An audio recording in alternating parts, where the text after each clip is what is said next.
ओम शांति, ओम शांति, ओम शांति, ओम शांति, ओम शांति। ओम शांति। आप बहुत अच्छे हैं, टाइम से पहले पहुंच गए, वरना इनको 6:30 का योग वाली आदत है ना, तो उसी अनुसार आते हैं 6:30 के बाद। और ज़्यादातर सुबह आने वाले हैं, सबके सब सुबह आने वाले हैं, तो शाम की क्लास के लिए स्पेशल इनवाइट करना पड़ता है।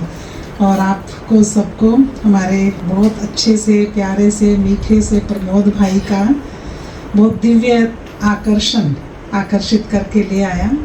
बहुत अच्छी प्रैक्टिस जो आपने की है अपने जीवन में, अपने कुमार जीवन में, राजयोग के अच्छे अनुभवों की, और वो तो अपना ये अनुभव सुनाएंगे कि शुरुआत कहाँ से हुई। हमें तो यही परिचय है कि आप नोएडा में हैं, बहुत अच्छा एक वेलनेस सेंटर आप चलाते हैं, और उस वेलनेस में सब कुछ आता है, मेंटल वेलबींग और मेंटल हेल्थ के लिए भी काम करना है, तो उसके लिए शरीर की हेल्थ भी ठीक रखनी है। तो इसीलिए शरीर आज के हिसाब से भाई जी की तरह जितना हल्का होगा ना, उतना सुखी रहेंगे। अब ये खड़े होके दिखाएंगे बाद में कितने हल्के हैं। हमारी बहनें माताएं खुश होती हैं, भाई जी कुछ खा लिया करो। एक हरियाणा में एक पतली सी टीचर थी, पढ़ा रही थी और बच्चों को कह रही थी कि बच्चों, धरती गोल है और लगातार घूमती रहती है। तो पीछे से एक आपका स्टूडेंट था मेरे जैसा, तो वो कहता, बहन जी कुछ खा लिया करो, नहीं तो धरती घूमती नजर आएगी आपको।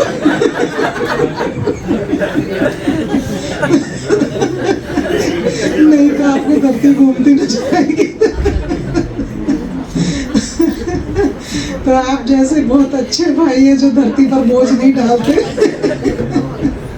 क्योंकि धरती पर बहुत भार हो गया है। तो इसीलिए बाकी चीज़ें तो देखो धरती से निकली, अंदर से जितना लोहा है, जितने खाने हैं, सब तो धरती के अंदर से निकला, धरती में समा जाएगा। एक शरीर ही है जो 2.5-3 किलो का निकलता है और 100 किलो का हो जाता है। तो भार उसी का ही होता है। तो आपकी बहुत अच्छी प्रैक्टिस है। बड़ी बात ये है कि शरीर पर और सब चीज़ों पर, अपने ओवर थिंकिंग पर, इस सब पर कंट्रोल, ये आत्म संयम की निशानी है। और आप सभी भी बहुत इस चीज़ के अच्छे प्रैक्टिशनर हैं, और ये सब बहुत अच्छी राजाओं की क्लास है जी, ये बहुत अच्छी क्लासेस कराने वाले भाई बहन हैं ये। तो इसीलिए इनके भी अपने भी अच्छे अनुभव हैं, तो हमें अच्छा लगेगा। पिछले 33 ईयर्स से आपकी ये अच्छी प्रैक्टिस है, बाबा के साथ प्यार, आपका अच्छा कुमार जीवन, और जो वेलनेस सेंटर आप चलाते हैं, तो उसमें बहुत सारी चीज़ें हैं। तो बाबा के इस राजयोग की प्रैक्टिस तो है ही है। लोगों को शरीर स्वस्थ रखना, मन स्वस्थ रखना, वास्तुकला की भी आपकी पढ़ाई है, तो वो भी आप उस पर भी गाइड करते हैं, बहुत अच्छे मेंटर हैं आप। तो इसीलिए आपसे हम आज बहुत अच्छे आपके ज्ञान योग के अनुभव सहित ये बातें सुनेंगे कि आपको अपने कुमार जीवन में क्या कोई विघ्न आए, क्या परीक्षाएं देनी पड़ी आपको, और किस तरह से और अच्छे एक्सपीरियंस आप करते हुए आगे बढ़ रहे हैं बाबा के साथ। तो वो आप अपने अनुभव भी शेयर करेंगे, आदरणीय प्रमोद भाई जी। और आधा घंटा हम योग भी करेंगे जब भी आप कराएंगे। पहले हमारी बहनें स्वागत करेंगी। आइए मनु बहन, आओ। हमारे ये बहुत आदरणीय पिछले जन्म के कुमार भाई हैं। आइए, पहले दीदी देंगे।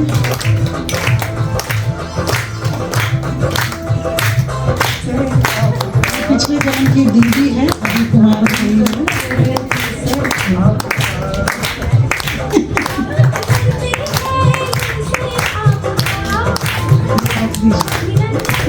अच्छा लगा।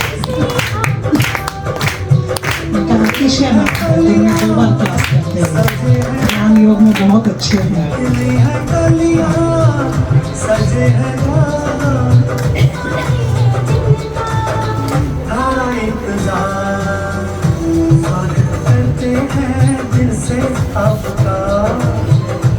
अभिनंदन करते दिल से आपका, स्वागत करते हैं।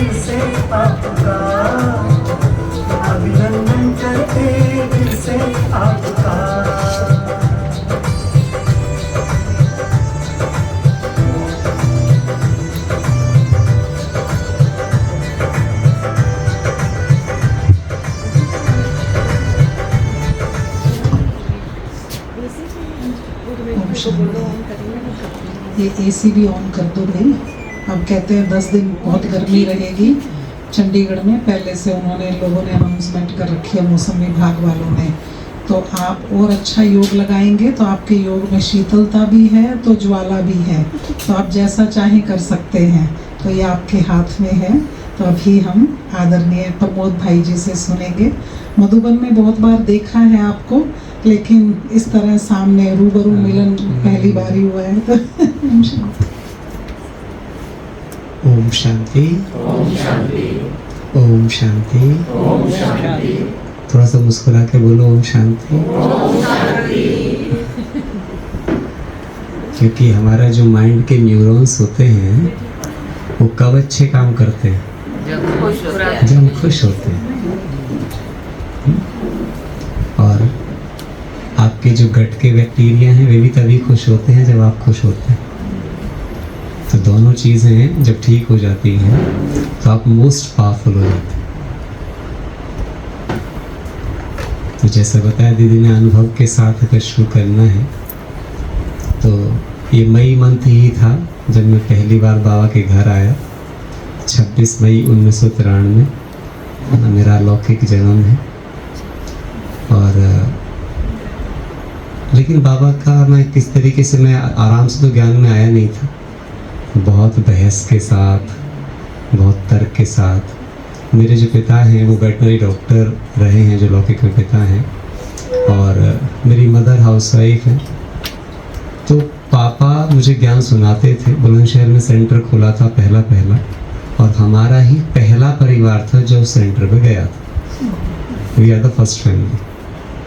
अब जब कोई नया मतलब छोटा सा परिवार तो ज़्यादा सुखी परिवार है ना। और हम बच्चे थे तो हमें खाने पीने को बहुत मिलता था। और मेरे आने का कारण भी शायद वो खाना पीना ही है, बाकी ज्ञान तो मुझे नहीं समझ में आता था क्योंकि मैं बहस बहुत करता था। साइंस का स्टूडेंट था तो साइंस के क्वेश्चंस पूछ करके ना दीदी कभी कोर्स करा पाई और ना ही मेरे घर वाले मुझे कभी कोर्स करा पाए।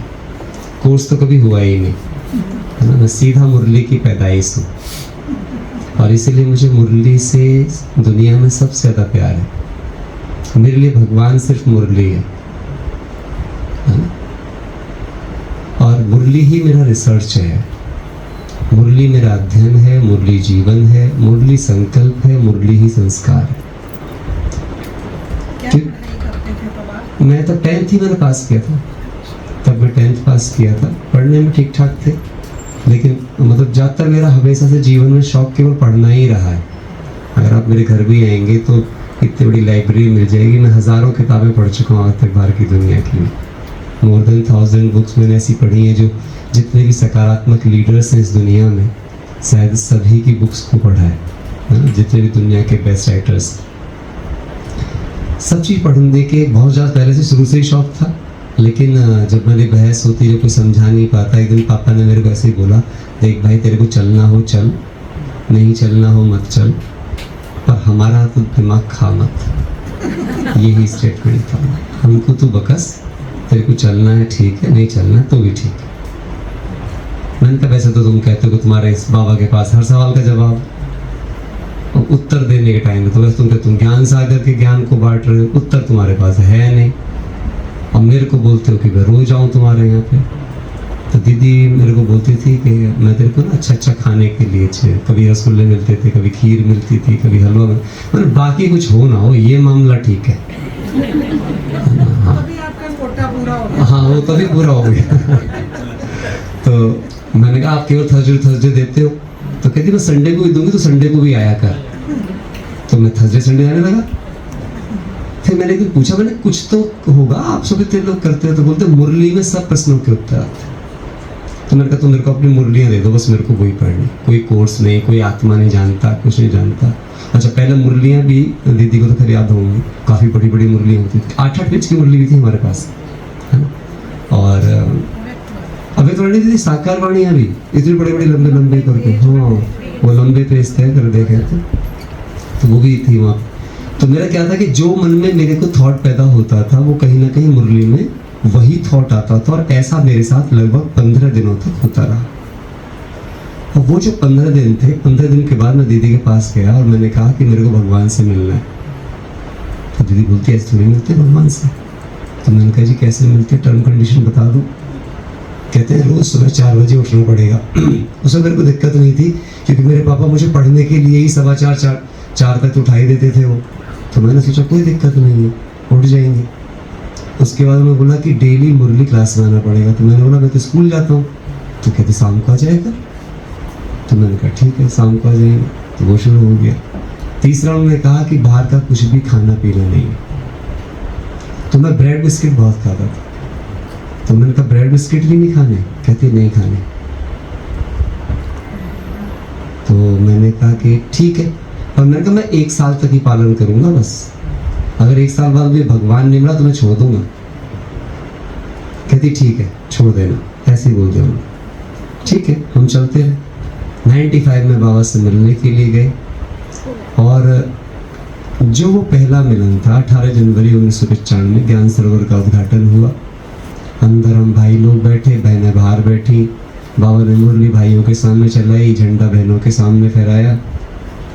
वो दिन था कि पहले दिन में जब बाबा 11 बजे आए, हालांकि वो बहुत लंबी कहानी में वो नहीं आपको कर रहा हूँ। आज सोचो मैं पहली बार बाबा से मिलने गया 18 जनवरी को, वो एक ऐसी हंसी की बात भी है। मेरे को जाते ही 17 जनवरी भी आए थे, 18 और 19, हाँ 18 और 19 आए। तो मेरे को जाते ही वहाँ पे लूज मोशन हो गए मधुबन में एंट्री करते ही ज्ञान सरोवर में। और मतलब इसे मिरेकल कह सकते हो, एक ही दिन में 18 बार नहाया मैं। 18 जनवरी 18 बार, वो कभी नहीं भूलता। वो मेरे हॉरर ड्रीम की तरह था। और मेरी हालत सच में ऐसी थी, आप मेरे साथ में गया था, राजर्षि भवन में क्लास होती थी। मैं कमरे से निकलता था, नीचे जाऊं क्लास की तरफ को, दर्द शुरू, वापस आऊं, फिर नहाऊं, फिर थोड़ा दूर आगे जाऊं, फिर लौट करके आऊं, फिर कभी कभी थोड़ा दूर तक चला जाऊं, फिर वहां से भाग करके आऊं। ऐसी हालत हो गई मेरी। मैंने सोचा भगवान से मिलने आया हूं कि मरने आया हूं। खैर, और शाम को बिना दवाई के बंद हो गए। तो पहला चमत्कार था जिंदगी का, जैसे भगवान ने पूरी पहले सफाई कर दी है ना। हाँ तू मेरे से मिलने आने वाला है, ऐसे थोड़ी मिलेगा। ऐसा अनुभव नहीं होगा किसी का भी तक भी कि 18 बार, और भी जनवरी में। और भी ज्ञान सरोवर बनना था, गर्म पानी भी नहीं मिलता था। हम उस पर ठहराए गए थे, जो वो थे जो अभी हॉल है वहां पर, उनमें जमीन में बिछा दिया गया था, उन्हीं में सोते थे। वहां से फिर लेकिन जब 18 को बाबा मिले दिन में 11 बजे, तो मेरे बराबर में एक डॉक्टर बैठे थे। वो बोलते बाबा आ गया। मैंने कहा बाबा आ गया? दादी बैठी है, कह रहे बाबा आ गया। ऐसा कुछ तो हुआ नहीं, लेकिन जब बाबा ने बोलना शुरू किया तो पहली बार मुझे जीवन में थोड़ी भगवान आ गया नहीं फीलिंग हुई। ये फीलिंग हुई कुछ तो है, there is some different silence. ये कुछ डिफरेंट है। अच्छा लगा, पर अनुभव बिल्कुल नहीं हुआ। ये बिल्कुल दिल ने स्वीकार नहीं किया कि भगवान है। तो मुझे लगता है सर मेरे लिए 19 तारीख को फिर आ गया है ना। मैं तो ऐसी मानता हूँ। 19 तारीख को बाबा ओम शांति भवन में आए, और ओम शांति भवन में शायद उसके बाद में इंडियंस के लिए बाबा कभी नहीं आए। उसके बाद फिर नीचे ही आना स्टार्ट हो गया। उस दिन जैसे मैं यहाँ संदर पे बैठा हूँ, ओम शांति भवन में से ही है, फिर नीचे ग्राउंड है, फिर पीछे फिर ऊंचा हो जाता सीढ़ियाँ। तो जैसे बाबा का यहाँ पे संदली है, मैं उसके ठीक सामने बैठा एकदम सीढ़ी पे। तो जब बाबा शुरू में आते हैं तो सबको दृष्टि देते हैं। तो दृष्टि देते समय ही उसी समय मेरे को पहला साक्षात्कार हुआ कि दादी के मस्तक से मैंने ज्योति बिंदु शिव बाबा की किरणों को पूरे ओम शांति भवन के हॉल में फैलते हुए स्पष्ट देखा है। दोनों किरणों को अपनी आंखों में एंटर करते हुए देखा है। और उसी समय पर मैंने वहीं पे प्रतिज्ञा किया, अब ये जीवन तेरा है, नो बैगेज। वहीं से सबसे पहले आते ही सारी बातें घर वालों को बोला, सबको बोला। And that was the day कि उसके बाद मुझे तो कभी याद नहीं कि मैं ज्ञान में डिमोटिवेट हुआ, कभी नहीं। पढ़ाई पहले से शौक था, इस पढ़ाई में और मजा आने लगा। और सबसे बड़ी बात आपको बताता हूँ कि 10th क्लास तक मैं से 65% मार्क्स वाला बच्चा था, लेकिन 12th क्लास में मैं डिस्ट्रिक्ट के टॉप 15 टॉपर्स में से एक था, और वो सिर्फ यहाँ की वजह से था। 1997 में मैं क्वालिफाई हुआ IIT के लिए, लेकिन मुझे ब्रेन ट्यूमर हो गया। जब मुझे ब्रेन ट्यूमर हुआ तो मैं माउंट आबू में ही रहा 1 साल तक, शांतिवन में मैं रहा हूँ। वहाँ पे डॉक्टर बलवंत राय थे, आप सब लोग जानते होंगे उनको, कई लोग दिल्ली से थे वो। उनका अभी भी जो हॉस्पिटल, जो भी ज्ञान, कौन सा भवन है वो, अमृत कुछ करके भवन है, ज्ञान विभाग जो है वो, अब यज्ञ के नाम वहाँ पे रुकने का रहता है, होम्योपैथिक हॉस्पिटल था, उन्हीं के पास में रहा और मैं वहाँ से ठीक होकर के वापस आया। वो भी अपने आप में एक कहानी थी। तो पहला पेपर था वो लाइफ का कि आप IIT में सेलेक्ट हो जाओ और उसके बाद आप जा ना सको। मुझे पढ़ने से इतनी घृणा हो गई थी उसके बाद कि आप सोचिए, मेरी 12th में और मेरे ग्रेजुएशन में 17 साल का गैप है। I hate studies. मेरे को लगा बस अब मेरे को समर्पित हो जाना है, मेरे को जाना ही नहीं है। और मेरे घर वाले भी बोले मेरे से कि भाई हम तुझे मना थोड़ी करते हैं ज्ञान चलने के लिए, अभी तू वापस चल। तो मुझे बदवान से वापस लेके आए क्योंकि उनको भी थोड़ा था। और आने के बाद मैंने कोचिंग इंस्टीट्यूट स्टार्ट कर दिया। दादरी में सेंटर तो था, किराए का था। वो मेरे लाइफ का पहला एक एफर्ट था कि वहाँ पे आकर के मेरे मन में आ गया, हमारा दादरी में, हम भी किराए पे थे पर घर लेना स्टार्ट किया। जैसे घर लिया तो मेरे को अंदर पहला थॉट आया, वहाँ पे 18-20 साल से सेंटर किराए पे था, तो पहला थॉट आया हम अपने अपने घरों में जा रहे हैं और हमारा बाबा किराए के घरों में भटक रहा है। ये थॉट था। मैंने जाके दीदी को बोला, मैंने कहा दीदी मेरे को ये थॉट है कि 1 साल के अंदर बाबा सदा के लिए अपने घर में आना चाहिए। कौन सी दादरी? चरखी दादरी? उत्तर प्रदेश दादरी, गाजियाबाद दादरी। हाँ चरखी दादरी में तो शुरू से अपना हाँ, नहीं गाजियाबाद दादरी। तो वहाँ पे ये स्थिति थी। बहुत सालों से था सेंटर, तो वहाँ पे 80s से था, लेकिन अपना नहीं था, किराए पे था। तो मैंने जाके दीदी को बोला, अच्छा ये बोला भी क्यों? उसके बाद में मैं मधुबन आया था एक बार और, तो मधुबन में गुलजार दादी जी ने एक क्लास कराया था स्टेज से, वही मेरे दिल को टच हुआ। गुलजार दादी ने कहा कि बहुत सारे भाई बहन बेटी की शादी के लिए कर्जा लेंगे और सोचते हैं कि फट जाएगा, अपने घर के लिए कर्जा लेंगे, बेटों की शादियों के लिए कर्जा लेंगे, उनके एजुकेशन के लिए कर्जा लेंगे और सोचेंगे वो पट जाएगा, लेकिन जब भगवान के लिए बात आती है तो बोलते हैं यथाशक्ति, अभी हमारा बजट नहीं है, उसके लिए लोन की बात आ जाए तो सोचते हैं भगवान का कैसे बटेगा। बस ये बात मेरे दिल को टच करी उस समय पर। मैंने आके पापा को बोला, कोई जो जितना करे सो करे, आप कर्जा उठाओ, कोई दिक्कत नहीं है, मैं पटाऊंगा। और मैंने उस साल से कोचिंग पढ़ाना स्टार्ट कर दिया, क्योंकि IIT क्वालिफायर था तो फिजिक्स मेरी बहुत ही बढ़िया थी। मैंने फिजिक्स से कोचिंग स्टार्ट कर दिया, बल्कि मैंने स्टार्टिंग में फिजिक्स, केमिस्ट्री एंड मैथमेटिक्स पढ़ाना स्टार्ट किया। और पापा को बोला कि भाई आप उठाओ, तो उन्होंने कहीं से पैसे उठाए, फिर कुछ क्लास वालों को बोला, सब ने मिलाया, तुरंत प्लॉट ले लिया। प्लॉट लेने के बाद हमने डिसाइड किया कि हम अगली अपने 18 जनवरी अपने घर में मनाएंगे। तो दीदी बोली अभी तो यही नहीं हो पा रहा है, जितना हुआ है तू कैसे बोल रहा है, कहाँ से आएंगे पैसे? मैंने पापा को दोबारा बोला, मेरे एक मौसा जी हैं, उनके पास जाओ, आप उनसे पैसे ले लो, हम दे देंगे करके। कुछ उन्होंने वहाँ से उठाया, कुछ और थोड़ा थोड़ा सबने मिला के किया। और 18 जनवरी तो छोड़ो, 31 दिसंबर 2000 को ही उस सेंटर का उद्घाटन हो गया। ये मेरे जीवन का एक पहली वो चीज़ थी। हालांकि उसमें बहुत सारी कॉम्प्लिकेशंस हुई, कॉम्प्लिकेशंस की कोई कमी नहीं थी। और मैं हमेशा मानता हूँ कि वो सारे कॉम्प्लिकेशंस हमें बढ़ाने के लिए आते हैं। कई बार क्या होता है, हमें लगता है कि निमित्त भी रूखे हो जाते हैं और बहुत ज़्यादा रूखे हो जाते हैं, सब कुछ करने के बाद ऐसे हो जाते हैं, तो हमें लगता है कि वो ऐसे क्यों हो गए हैं। पर वो ही आपका पेपर होता है कि अब आप अपने करने का अहंकार दिखाओगे या आप कुछ भी न, आपने कुछ नहीं किया, उसने कराया है कि निरंकारिता पर टिकोगे। और वही चीज़ था कि मतलब मैं आपको वो चीज़ नहीं बताना चाहता क्योंकि बहुत नेगेटिव्स हैं, वो चीज़ें शेयर करने का कोई लाभ नहीं है, लेकिन प्यारे बाबा ने वो चीज़ कराई।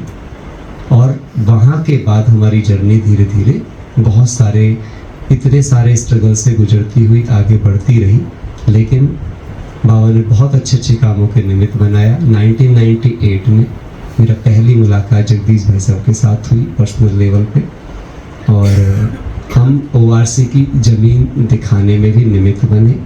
पहली ज़मीन जो दिखाई गई थी वो एक ज़मीन थी छतरपुर मंदिर के पास, 9 एकड़ ज़मीन थी। मेरे पिताजी क्योंकि बेटे डॉक्टर थे तो उनकी जान पहचान के थे। उसके रिस्पेक्ट में पहले हम भाई साहब को लेके गए, चकला दीदी को लेके गए, उसके बाद में हम गुलजार दादी जी, आशा दीदी, बिजमन भाई साहब को ले गए, फिर बड़े दादी आए, मोहिनी दीदी आए, वो सब उस ज़मीन को देख कर के आए। ज़मीन पसंद थी, परंतु दिल्ली में ज़मीनों की रजिस्ट्री नहीं होती, केवल लीज होता है, और ज़मीन भी केवल 9 एकड़ थी और यज्ञ को 38 एकड़ ज़मीन की ज़रूरत थी, 30 एकड़ से ज़्यादा की ज़रूरत थी।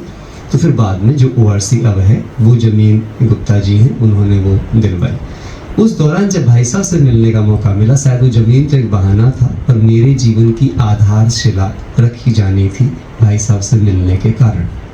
जब मैं भाई साहब से पहली बार मिला तो उन्होंने मेरे से ऐसे ही नीचे, शक्ति नगर किस किस ने देखा, शक्ति नगर दिल्ली में, है ना?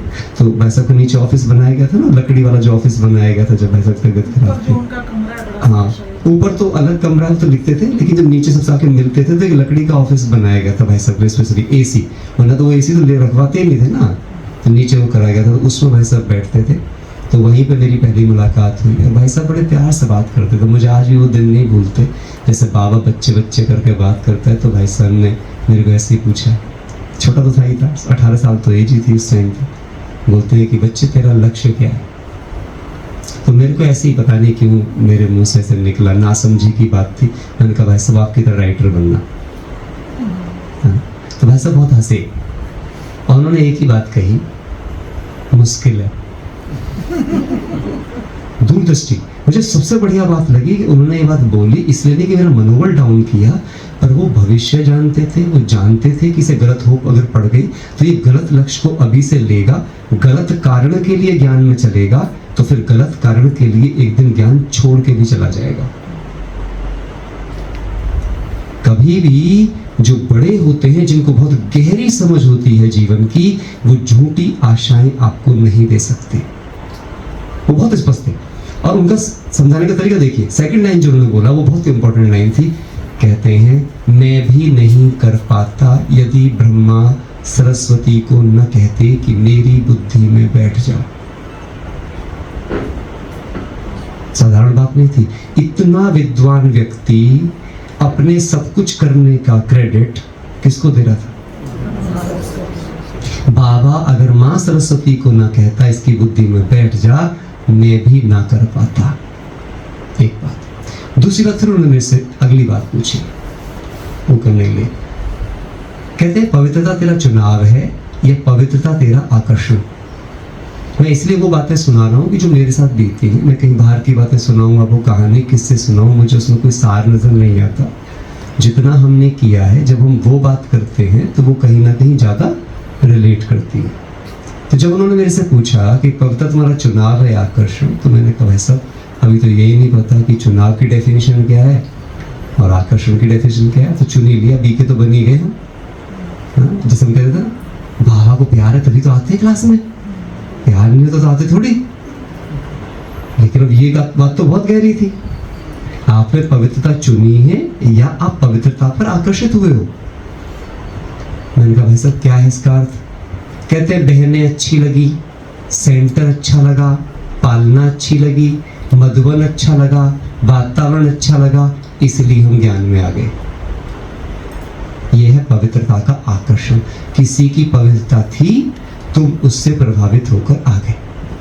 कह रहे कोई बुरी बात नहीं है, लेकिन तुम इसके सहारे अगर चल रहे हो तो तुम 100% ज्ञान छोड़कर जाओगे। मैंने पूछा वैसे चुनाव क्या है? चुनाव है समझकर पवित्रता चुनी गई, हर पक्ष को समझकर, हर बात को समझकर, हर भाव को समझकर, आदि मध्य अंत को समझकर अगर पवित्रता चुनी गई तो शिव बाबा भी धरती पर आकर कहे कि तुम पवित्रता छोड़ दो तो तुम कभी पवित्रता नहीं छोड़ोगे। क्योंकि जिनको देखकर तुमने पवित्रता चुनी है उनमें कभी भी प्रॉब्लम क्रिएट हो सकती है। चाहे वो मधुबन है, चाहे वो बहनें हैं, चाहे वो भाई हैं, चाहे वातावरण है, वो कभी भी इन्फ्लुएंस हो सकता है। अगर तुम उसे देखकर चले तो जिस दिन उसमें प्रॉब्लम आएगी तुम्हारी पवित्रता भी प्रॉब्लम में आ जाएगी। अब वास्तविकता बताऊं मैं आपको, जिस दिन भाई साहब ने बात कही है उसी के बाद मेरी ज़िंदगी में हर वो तरह की प्रॉब्लम आई, सेंटरों से प्रॉब्लम, यज्ञ की तरफ से बहुत सारी चीज़ें हुई। मतलब मैं उनको वो कॉम्प्लिकेशंस में डिस्कस भी नहीं करना चाहता, है ना, कोई मीनिंग में नहीं, बस सार में समझ जाओ। ऐसी चीज़ों को सार में ही समझ लेना चाहिए कि बहुत सारी चीज़ें हुई। थैंक्स भाई साहब का कि जो उन्होंने मुझे ये एटीट्यूड दिया। अगर वो एटीट्यूड शायद मेरे पास नहीं होता तो हो सकता है कि मैं उन व्यवहारों को देखकर, उन बातों को देखकर, उन चरित्रों को देखकर हिल जाता, क्योंकि आयु भी छोटी थी। एक और बात मैं बताता हूँ कि जैसे मैंने 95 में इस बात की घोषणा कर दी थी कि अब मैं तुम्हारा रहूँगा, कभी भी ना शादी यानी कि गृहस्थ की तरफ जाने का कोई सपना नहीं है, दुनिया में जाने का कोई सपना नहीं है। मैंने घोषणा कर दी, घर में रिश्तेदार रिलेटिव्स, तो मेरे सारे रिलेटिव मेरे घर आ गए। मम्मी पापा को टेंशन नहीं थी, मम्मी पापा तो ज्ञान में थे, सब आ गए करे। ये क्या तरीका है, ऐसा थोड़ी होता है, इतनी उम्र में ऐसे फैसले थोड़ी लिए जाते हैं। अच्छा, थैंक्स है बाबा का कि मुझे शायद शुरू से थोड़ा सा ना बोलने में मेरे को झिझक विझक नहीं है किसी भी चीज़ पर। मुझे जो बात बोलनी है मैं बोल सकता हूँ। मैंने सारे रिश्तेदारों को एक बात बोली, 12वीं क्लास में था, 16-17 साल आयु थी। मैंने उनसे एक बात पूछा, मैंने कहा जी आप सबकी हो गई ना शादी की जब बात है? हाँ हाँ। मैंने कहा आप अपनी खुशी आप मुझे बता दो कि आप कितने खुश हो। मतलब शादी करने की क्या क्या खुशियां हैं आप मुझे बता दो, और ना करने की क्या खुशियां वो मैं बता देता हूँ। जिसकी लिस्ट लंबी हो जाएगी उसको फॉलो कर लेंगे। अच्छा, अब उनमें से कौन कहे कि वो खुश है? क्योंकि वो सबके सब तो आकर रोते थे मेरे मम्मी पापा के पास ही, अपने परिवार के रोने। उसके बाद मेरी क्लास किसी ने नहीं लगाई और वहां से मैं फ्री हो गया था उस चीज को लेकर। पर मुझे क्या हुआ, जैसे ही मैंने ये घोषणा की, रिश्तेदार भी सेटिस्फाइड हुए, मैं सेंटर जाना शुरू हुआ। अब रोज मुरली में आए अच्छे अच्छे महारथी चले जाते हैं, 10-10 साल वाले भी चले जाते हैं, 25-25 साल वाले भी चले जाते हैं। अब मेरा दिमाग खराब हो गया। मैंने एक दिन बाबा से बोला, देख भाई मैं तो तेरे ज्ञान में आना भी नहीं चाहता था, ठीक है, तू जबरदस्ती तो लेके आया, अब भगाने की धमकी दे रहा है, रोज एक कहानी। मैंने कहा चाहे कुछ भी हो जाए भाई, अगर मेरी बुद्धि खराब होती हो उससे पहले चाहे मेरे को मरवा दे, कुछ करवा दे, पर बैज के साथ ही ले जाना। हाँ, कभी भी ये बैज का मैं अपमान न करा बैठूं। बस यही मेरी जिंदगी का एक शुरू से लेके आज तक का सपना है, मैं जब तक जीऊं इस बैज का सम्मान बचा के रख सकूं। मैंने कहा ना मुझे तेरे सत्युग में कोई पद चाहिए ना कुछ और चाहिए, पर अब ये कलंक नहीं चाहिए कि ये लगाया और ये उतार दिया कुछ भी कारण से। और थैंक्स बाबा का, क्योंकि मैं याद उसी के बाद फिर बाबा की मुरली चली 96-97 में, शायद एक मुरली चली थी वहां का, कौन है जो अपनी प्रतिज्ञा की रक्षा कर पाएंगे, जो अपनी प्रतिज्ञा को रोज अमृत वेले रिवाइज करेंगे। वहां से मैंने लगभग 5 साल तक रोज अपनी पवित्रता की प्रतिज्ञा को एवरीडे लिखा है, रियलाइज किया, दिमाग के हर कोने में इस बात को फीड किया, मैं पवित्र ही हूं और पवित्र ही रहने वाला हूं अपनी अंतिम श्वास तक। भाई साहब ने मुझे 3 बातें बोली थी, जगदीश भाई साहब ने, कि यदि तुझे सच में अपने कुमार जीवन को अमर करना है तो 3 बातें कभी मत भूलना। पहली बात, अमृत वेला कभी भी मिस मत करना, मुरली क्लास सेंटर की करना, मतलब सेंटर की छुट्टी एक भी दिन मत करना, चाहे सुबह कर चाहे शाम कर, पर सेंटर रोज जाना है। और मैं आपको इस बात को बाबा के सामने बैठ के कह सकता हूँ, 33 सालों में ना मेरा एक भी अमृत वेला मिस है, और 33 सालों में ना मेरी एक भी मुरली मिस है। एक भी दिन की सेंटर छुट्टी नहीं है, चाहे मैं किसी भी शहर में गया तो उस शहर के सेंटर चला गया। बशर्ते कहीं बिल्कुल ऐसी जगह नहीं फंस गया तो वहां से भी दीदी को फोन करके इस बात की प्रेजेंस को फील किया कि अब मेरे पास में कोई ऑप्शन नहीं है, 16-18 किलोमीटर का कोई सेंटर नहीं है, अगर 2-4-5 किलोमीटर में है तो मैं जरूर जाऊंगा। और ये बाबा ने मुझे फिर फील कराया। बाबा की एक दिन पॉइंट आई, जो बच्चे एक आना फीस रोज देते हैं उनके लिए शिक्षक जिम्मेदार बैठा है। और ये वास्तविकता है, मैं खुद टीचर रहा हूँ।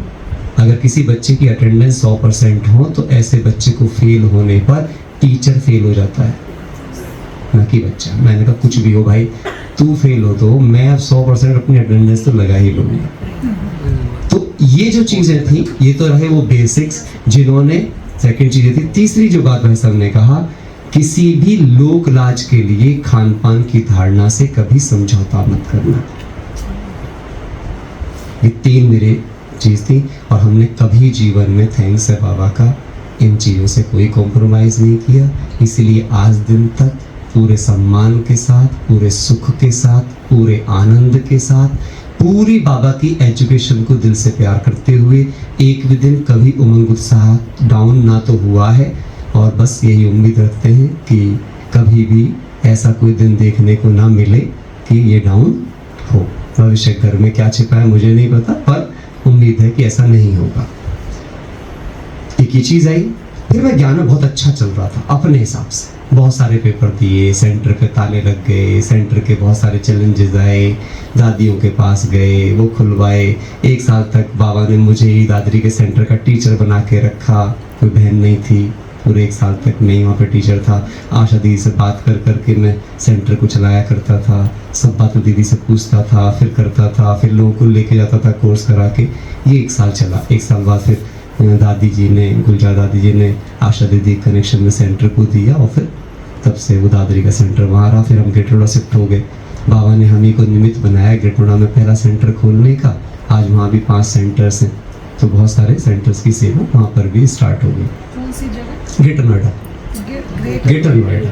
हाँ, अल्फा 2 में पहला सेंटर खुला, फिर P3, फिर स्वर्ण नगरी, आज बहुत सारे सेंटर्स वहाँ पर हैं। फिर जयपुर कनेक्शन का भी एक सेंटर आ गया, फिर 26 कनेक्शन का भी आ गया। तो काफ़ी सेवाएं आज लगभग हजारों स्टूडेंट हो जाते हैं जब कभी संगठन का योग वहाँ पर होता है।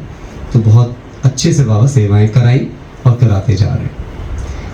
लेकिन इस सब के बावजूद मैं आपको आज जो बात बताने जा रहा हूँ, ये मेरे लाइफ का टर्निंग पॉइंट था। 20 वर्ष हो चुके थे मुझे ज्ञान में चलते हुए, और मम्मा डे क्योंकि आ रहा है, अभी 24 जून आने वाला है अगले महीने, मम्मा डे का दिन था।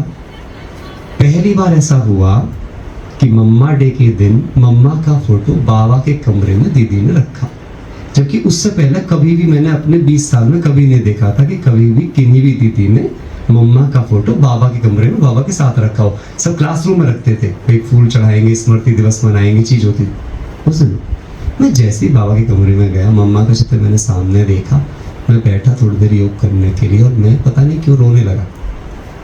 मेरी आंखों से आंसू आने लगे मम्मा को देखकर, और मैंने मम्मा से बस एक ही बात कही, मम्मा आप तो 27 साल में संपूर्ण बन गए, मुझे तो 20 साल हो गए। पर जब मैं आपकी सारी स्थितियों के अनुभव पढ़ता हूँ, सुनता हूँ, और अपने चरित्र को अंदर बाहर देखता हूँ, तो ऐसा लगता है कि हम तो कुछ भी नहीं है उसके सामने। वो इक्वलिटी, वो जो चीजें हैं, वो साइलेंस, वो सभ्यताएं, वो संस्कृति, वो साहस, उसका तो अंश भी नहीं है। चल रहे हैं, पढ़ रहे हैं, धक्का दे रहे हैं, एक दूसरे के साथ से चल रहे हैं, उमंग से चल रहे हैं, लेकिन देहाभिमान बहुत है। और मैं खूब रोया। पर मैं हमेशा डायरी पेन रखता हूँ। मैं पिछले 18 सालों से लिखकर मेडिटेशन करता हूँ, 1.5 घंटा मिनिमम। तो वो बहुत पावरफुल चीज़ है, अगर आप करेंगे तो बहुत ज़्यादा पावरफुल है। एक ऐसी साइकोलॉजी है जो आप अपने हर विचार को दिशा दे सकते हैं, आप अपने पूरे ब्रेन को रिप्रोग्राम कर सकते हैं रिटन मेडिटेशन से। और ये बात मैंने पकड़ी जगदीश भाई साहब के पुरुषार्थ से और ब्रह्मा बाबा के पुरुषार्थ से।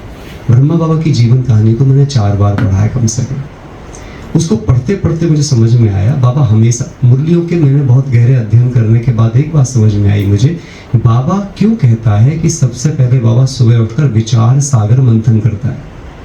जगदीश भाई साहब के लिए दीदियों ने सुनाया, चक्रदी वगैरह ने, कि वो उठते थे पहले उठ करके लिखना शुरू कर देते थे सबसे पहले। तो विचार सागर मंथन क्यों? क्योंकि हम सुबह उठे सीधा बैठ जाते हैं, फिर झुटके लेते रहते हैं, फिर नमाज पढ़ते हैं।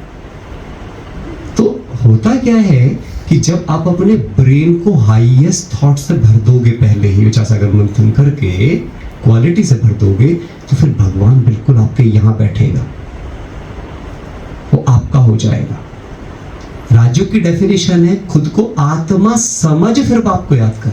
हम बाप को याद करने लग जाते हैं खुद को आत्मा समझे बगैर। आत्मिक स्थिति नहीं है और आप सोचो आपको बाबा याद आएगा तो आप भक्त हैं। आप केवल बाबा की पूजा करने जाएंगे, आप बाबा के सामने कीर्तन गाने जाएंगे, आप बाबा को केवल सुनाने जाएंगे और बाबा से कोई उम्मीद रखेंगे, याद नहीं कर सकते। याद बिल्कुल डिफरेंट चीज है।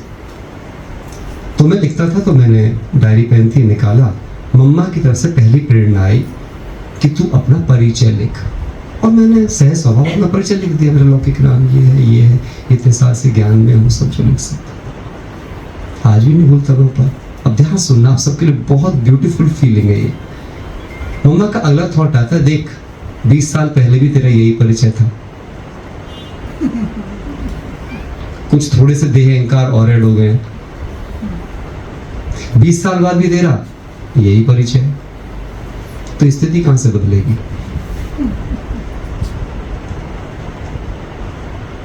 जिसका परिचय नहीं बदला 20 सालों में, उसकी सोच संकल्प कैसे बदलेंगे? फिर मम्मा ने रियलाइज कराया कि ये सोच, अगर जो अभी तुम्हारी स्मृति में परिचय है, इस परिचय के साथ तुम शरीर छोड़ दो तो तुम्हारी सदगति होगी कि दुर्गति? अंदर से जवाब आया, दुर्गति, क्योंकि सदगति तो सत्य के साथ होगी। सत्य तो मैं आत्मा हूं, और मैं आत्मा तो हूं ही नहीं। देन मैंने वो लिखा, वहां से मैंने अभ्यास करना स्टार्ट किया। पिछले 5 साल से फिर तो मैंने इतने कॉमेडी वाले काम किए हैं। मैं कल भी वहां भी सुना रहा था 46 में भी यही बात, कि मैं तो रास्ते में कोई भी मेरे को मिलता था ना, मैं किसी के पास रह जाता था। मेरे को देखा अकेला सा बंदा खड़ा हुआ, उसके पास रह जाता था। आप बड़े स्मार्ट लग रहे हो, आपसे बात करने का मन किया, बात कर सकते हैं? थोड़ी देर तो वो भी अच्छा मिल जाता था, कौन है ये? तो मैं कहता था नहीं, मेरे को ना लोगों से मिलना अच्छा लगता है, उनके बारे में जानना अच्छा लगता है। आप मुझे लगा कि आपके बारे में जानना चाहिए। अच्छा, आदमी की थोड़ी तारीफ कर दो, ऐसी गाली, एकदम उसके चेहरे पे देखो कैसी स्माइल है। तो वो हंसता था, आपको बताता नहीं था अपने बारे में, सोचता था कि भाई, मैंने कहा तो ठीक है, आप अपने बारे में बताओ तो मेरे बारे में पूछ लो। कहना बड़ा अजीब बंदा है ना?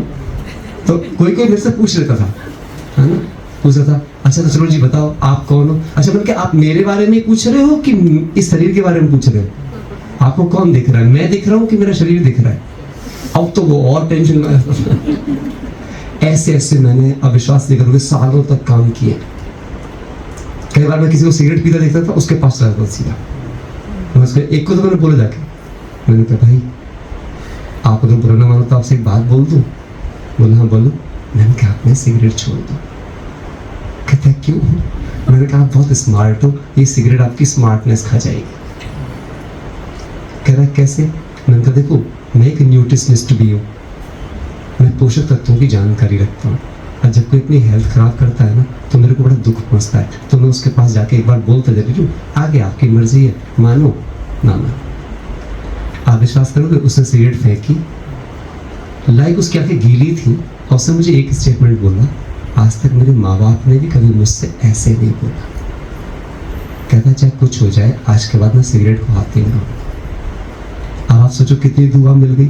मैं शर्माता रहता, कैसे जाके बोलूं कि नहीं बोलूं। इसे कहते हैं सेवा। सेवा की बात बाबा कहता है, संदेश की नहीं। हमको लगता है हम प्रदर्शनियां लगा के ये प्रोग्राम वो प्रोग्राम करके हम सेवा करेंगे। सेवा का एक ही मतलब है, क्या हम किसी को सुख देंगे? क्या हम किन्हीं के दिलों में बस जाएंगे? क्या हम उनके परिवारों की दुआएं कमाएंगे? क्योंकि बड़े दादी से हमने पूछा था 99 में, कुमारों की भट्टी थी, दादी से मैंने पूछा, दादी अष्टतन में आने का पुरुषार्थ क्या है? तो दादी ने हमसे सवाल पूछा, बड़े प्रकाशवाणी दादी ने पूछते कि क्या कोई अपने पुरुषार्थ से अष्टतन में आ सकता है? हमने कहा दादी जी पुरुषार्थ भी आप ही का ज़्यादा है और सेवा भी आप ही की ज़्यादा है, ये भी आप ही बता सकते हो कि आ सकता है कि नहीं आ सकता है। तो दादी बोलती है कोई भी अपने पुरुषार्थ से, केवल अपने पुरुषार्थ से अष्टतन में नहीं आ सकता। तो हमने पूछा फिर हम क्या करें? कहती है दुआएं कमाओ। केवल दुआएं आपको अष्टतनों में ला सकती हैं, क्योंकि पुरुषार्थ आप अकेले करोगे और दुआएं आप करोड़ों की कमा सकते हो। दैट्स वाई बाबा के 4 सब्जेक्टों में एक सब्जेक्ट का नाम सेवा है। 3 सब्जेक्ट थ्योरी हैं, ज्ञान भी थ्योरी है, योग भी आपकी थ्योरी है, आपका इंडिविजुअल है, धारणा भी आपकी इंडिविजुअल है, सेवा इन्वेस्टमेंट है। आप में कितना ज्ञान है, आप में कितना योग है, आपकी धारणाओं का बल क्या है, वो सेवा करते समय संस्कार मिलन की रास करने के दौरान आपको पता चलेगा कि आप सच में शांत हैं या शांत होने का ढोंग कर रहे हैं, आप सच में सहनशील हैं या सहनशील होने का ढोंग कर रहे हैं। परिस्थिति ही आपको बता पाती है कि आप प्रेरणा करने के लायक हैं या आप केवल प्रभावित हैं। अगर आप केवल प्रभावित हैं तो आप कभी किसी को प्रेरित नहीं कर सकते। एक प्रभावित आत्मा जो सदा प्रभाव में है, वो किसी के ऊपर अच्छा प्रभाव कभी न डाल सकेगी। तो ये जो चीज़ें हैं, जब हम इनकी अंडरस्टैंडिंग पे गए तो इस चीज़ ने क्या किया, हमें सेवा की ये सही समझ दी और मैंने करना स्टार्ट किया। आप विश्वास करें, मैं कितने अपने रिलेटिव के यहाँ भी जाता था ना, तो मैं अपने रिलेटिव से भी ऐसे, मतलब वो मेरे से पूछेंगे अच्छा भैया खाने में क्या लोगे, तो मैंने कि मेरा खाना कि मेरे शरीर का खाना। ये बातें हंसी मजाक के तौर पे मैं कहता था, पर क्यों कहता था, क्योंकि मुझे अभ्यास करना था मैं कौन हूँ। मैं ट्रेन में जाता था तो मैं जानबूझ के बात करता था लोगों से, उनके बारे में पूछता था, क्योंकि मुझे पता था जब मैं उनके बारे में पूछूंगा तो हार के वो भी मेरे बारे में पूछेंगे, और जैसे वो मेरे बारे में पूछेंगे मैं उनसे बोलूंगा अपने बारे में बताऊं कि शरीर के बारे में। कोई मेरे से पूछता था आपके पापा क्या करते हैं, मेरे पापा या शरीर के पापा। ऐसे ऐसे सालों मैंने किया, और आज मुझे इतना पक्का, आप सोते जगते नींद में कुछ भी पूछोगे तो मेरे को ये पक्का है मैं कौन हूँ। क्योंकि मुझे एक बात पक्की हो गई थी, मेरी मम्मा भी मैं आत्मा से संपूर्ण बनी, मेरे बाबा भी मैं आत्मा से संपूर्ण बने, दादी गुलजार भी मैं आत्मा से संपूर्ण बनी, दादी प्रकाश मणि भी मैं आत्मा से संपूर्ण बनी, जानकी दादी भी मैं और मेरा बाबा संपूर्ण बनी। तो धरती पर दूसरा कोई तरीका नहीं है संपूर्ण बनने का, क्योंकि संपूर्ण बनना चाहते हो तो जो बन चुके हैं उन्होंने जो किया है वही हमको करना पड़ेगा। मैं राइट और रॉन्ग? सो इस पे हमें फोकस करना है। अच्छा, अब सबसे बड़ी बात एक और भी चीज आती है इसी चीज में, इस कड़ी में एक और चीज हम आगे लेके चलेंगे। किसी कोई मेरे से पूछता है कि भाई घर घर स्वर्ग कैसे बने, यहाँ पे कितने हैं जो युगल मूर्त हैं ज्ञान में, कौन कौन युगल ज्ञान में चल रहे हैं? ओके,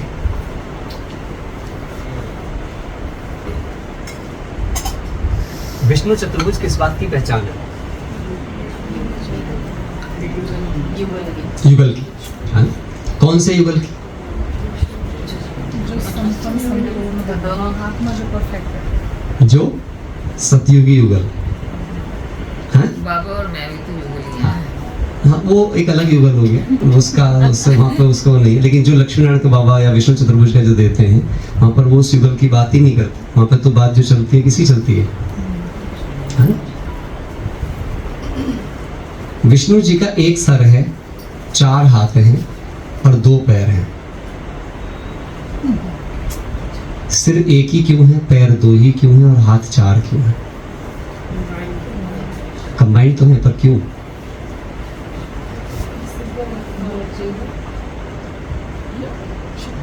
मत एक, चलने की दिशा एक, काम करने में हाथ 2 और 2 4। ऐसी गृहस्थी स्वर्ग बन जाती है, जिस गृहस्थी में दोनों की, पति पत्नी की मत एक हो, चलने की दिशा एक हो, कर्म करते समय हाथ 1 और 11 की स्थिति में 2 और 2 4 हो जाए। और अगर 5 मत पत्नी की और 5 मत पतिदेव की हो जाए तो गृहस्थी रावण की है। फिर चाहे वो ज्ञान में चल रहे हो, चाहे फिर वो अज्ञान में हो, मतभेद फिर क्या करेगा, एक मत की दुनिया में हमें कभी ला नहीं सकेगा। और इसके लिए क्या समझना जरूरी है, हम कोर्स तो कर लेते हैं, हम तो हमें ये तो पता है, पता होना कि 5 स्टेज को आपको जानना पड़ेगा। जैसे आत्मा की 5 स्टेज कौन कौन सी है? आत्मा के प्रोसेस में आपको 5 स्टेज का सामना करना ही पड़ेगा, जो बाबा मुरलियों कहते हैं, साकार मुरलियों में है 5 स्टेज। पहला, आपने आत्मा सुनी है। आत्मा सुनना, जब हम पहली बार मिलते हैं, प्रदर्शनी समझते हैं तो हम सुनते हैं हम आत्मा है। धीरे धीरे बाबा कहते हैं तुम जानते हो तुम आत्मा हो। हम जानना शुरू करते हैं आत्मा को, एग्जैक्टली आत्मा क्या है। फिर तीसरी बात बाबा कहते हैं समझना, अपने को आत्मा समझो। जानने से समझना बहुत अलग है। समझ में बैठना, जानकारी बहुत चीजों की होती है, पर हर जानकारी हमारी समझ नहीं होती है। समझना। फिर बाबा चौथी स्टेज पे आते हैं, आत्मा निश्चय करना। समझने में और निश्चय में जमीन आसमान का डिफरेंस है। निश्चय माना एक है मैं आत्मा हूं या मैं आत्मा ही हूं।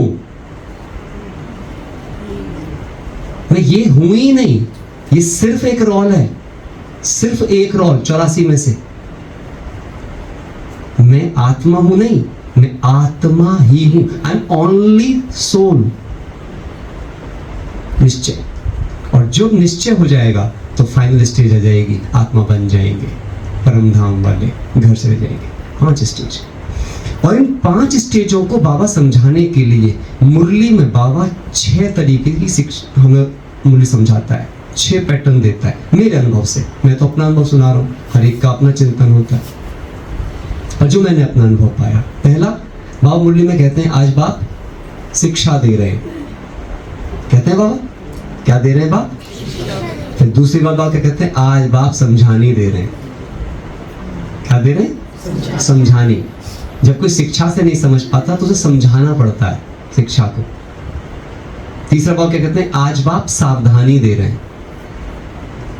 जब समझाने से बात समझ में नहीं आती तो क्या कहते हैं? थोड़ा ध्यान दो भाई, तुम समझ नहीं रहे हो बात को। चौथी स्टेज बहुत ही इंपॉर्टेंट, बाप क्या कहते हैं? जब समझाने से सावधान करने से कोई ना माने तो फिर बाप आज्ञा कर रहे हैं, ऑर्डिनेंस निकालते हैं, आज्ञा हो जाती है, अब तो तुम्हें ये करना है। जब आज्ञा पर भी नहीं चलते तो 5वां स्टेप आता है, आज बाप फरमान दे रहे हैं। वो आज्ञा से भी सुपर डिग्री है, नोटिस जारी हो गया। अब फरमान का मतलब होता है नोटिस। और छठी स्टेज होती है, अब धर्मराज बैठा है,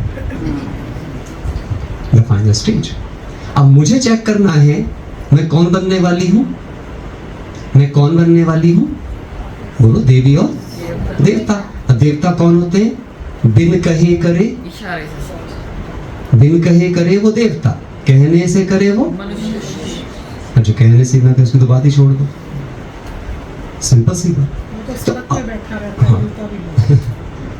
तो शिक्षा की बात क्या है? तो जो शिक्षा पे समझ जाएगा वही देवता बन सकता है, वही देवता बन सकता है, वही मुख्य रत्नों में आ सकता है। अब मुझे क्या करना चाहिए? अच्छा, अब इसके बाद एक और भी चीज आती है। हम ये चीज करते तो हैं, सारी बात समझ गए। अब हम क्या काम करते हैं? जब बाबा को याद करते हैं तो हम बाबा से मांगना शुरू कर देते हैं। अब यहां से मैं आपको कुछ बहुत सीरियस साइकोलॉजिकल चीज की तरफ लेकर के जानने का काम करूंगा, और ये समझना हम सबके लिए बहुत जरूरी है, वरना हम बहुत सारे सूक्ष्म पाप इकट्ठे करते हैं जिनका हमें पता नहीं चलता।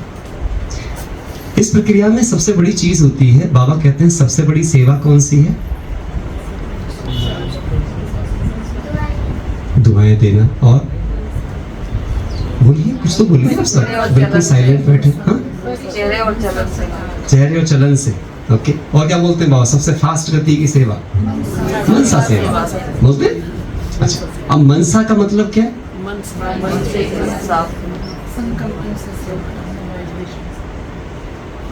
अब चेक करो, मनसा सेवा। मनसा को इंग्लिश में क्या कहते हैं?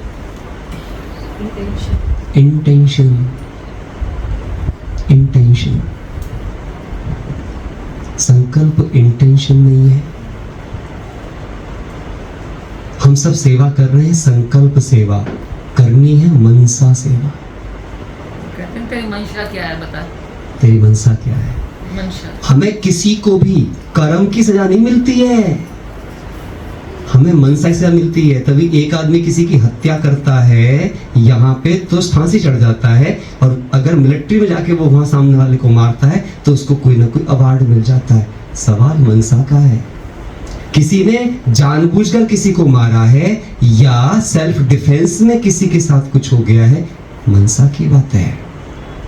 आपकी मनसा निर्धारित करेगी आपको क्या सजा मिलेगी।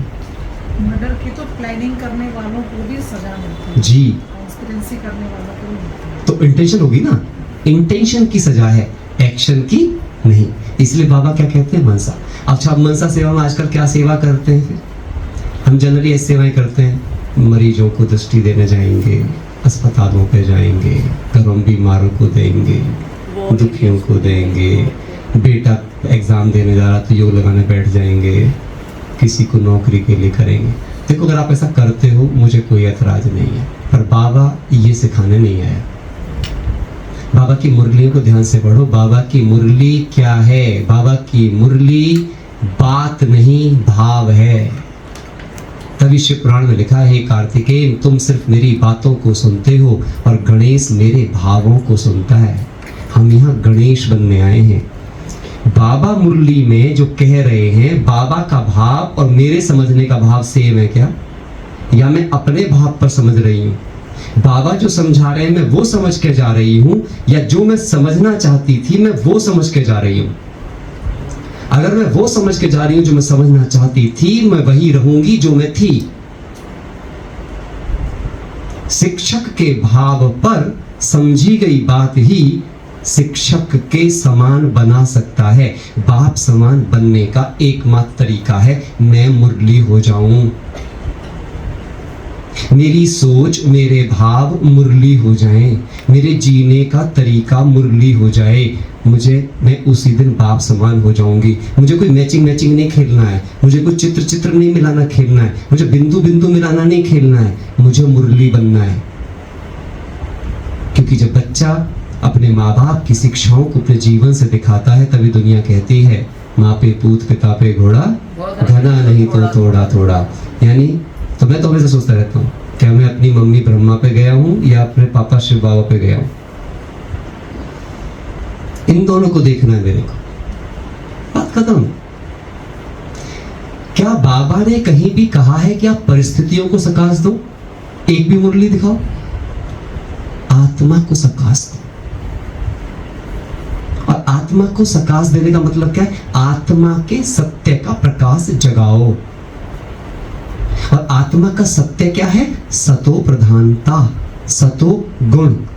अगर सब आत्माओं के सातों गुण जाग जाएं, क्या उनसे कभी कोई पाप होगा? मैंने कैसे सीखा, ये मैं अनुभव से आपको बताना चाहूंगा। ये बात है 2008 की। हमारे सेंटर पे एक माता जी आते थे, मतलब अच्छे एजुकेटेड थे। उनके युगल को लीवर की प्रॉब्लम हुई और उन्होंने मेरे से कहा, प्रभु भाई तुम्हारा योग बहुत अच्छा है, तुम योग लगाओ थोड़ा सा। तो तब तक हम भी ऐसे योग जानते थे, बीमारों के लिए फोटो लगा के योग करना, है ना। तो मैंने भी, उन्होंने कहा, मैंने कहा चलो जी भेज दो, फोटो करेंगे, रात भर योग भट्टी करेंगे हम। उनको एडमिट किया गया वेदांता के अंदर और लीवर ट्रांसप्लांट के लिए था। मैंने 2 कुमार और थे, उनको बिठा लिया, भाई आ जाओ तुम भी योग का दान करो। हमने पूरी रात की 3 दिन फुल राइट भट्टी की उनके प्रति। अब मैं आपको अगर ऐसा बोलूं कि मेरे योग से वो ठीक होकर आ गए, तो ये मेरा पागलपन होगा, कहना भी गलती होगा। क्यों? ड्रामा में था तो ठीक होके आ गए। ऐसे योग लगाने से ठीक हो जाते तो लीवर के हॉस्पिटल में एक भी भर्ती नहीं होता। मैं तो सबके लिए, मुझे पैसे भी मिला करते, मैं योग लगाया करता और सबके लीवर ठीक हो जाया करता, है ना।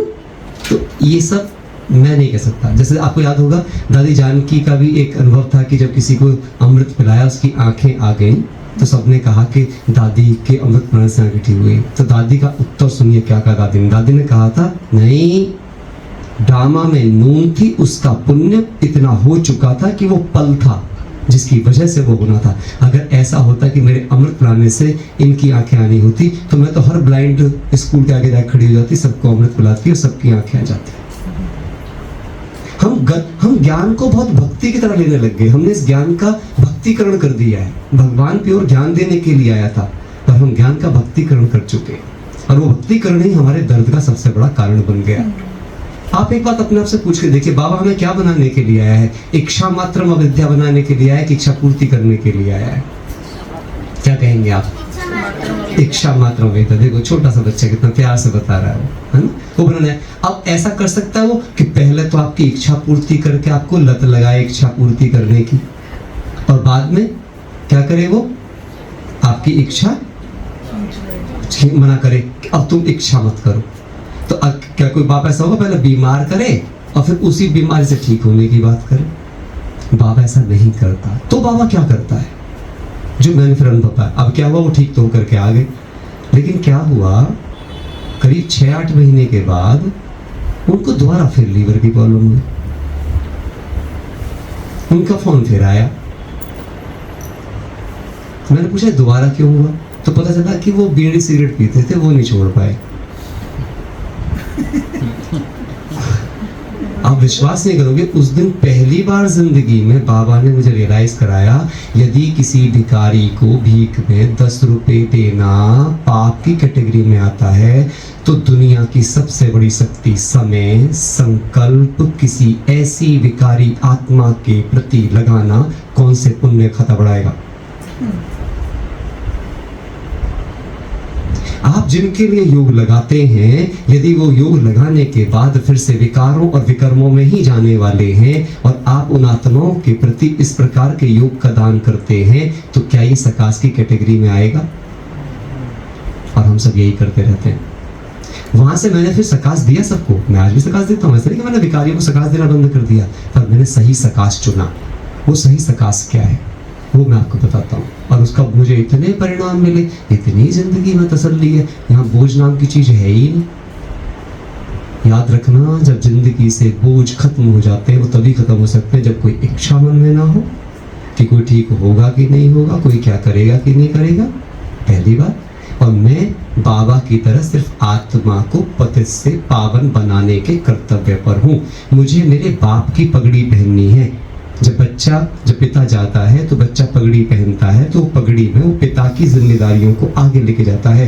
मेरे पिता ने स्पष्ट कहा है, ना मैं मुर्दों को जिंदा करने आया हूँ, ना तुम्हारे धंधे ठीक करने आया हूँ, ना तुम्हारे घर खानदान ठीक करने आया हूँ, मैं सिर्फ आत्मा को पतित से पावन बनाकर देवता बनाने आया हूँ। राइट की wrong?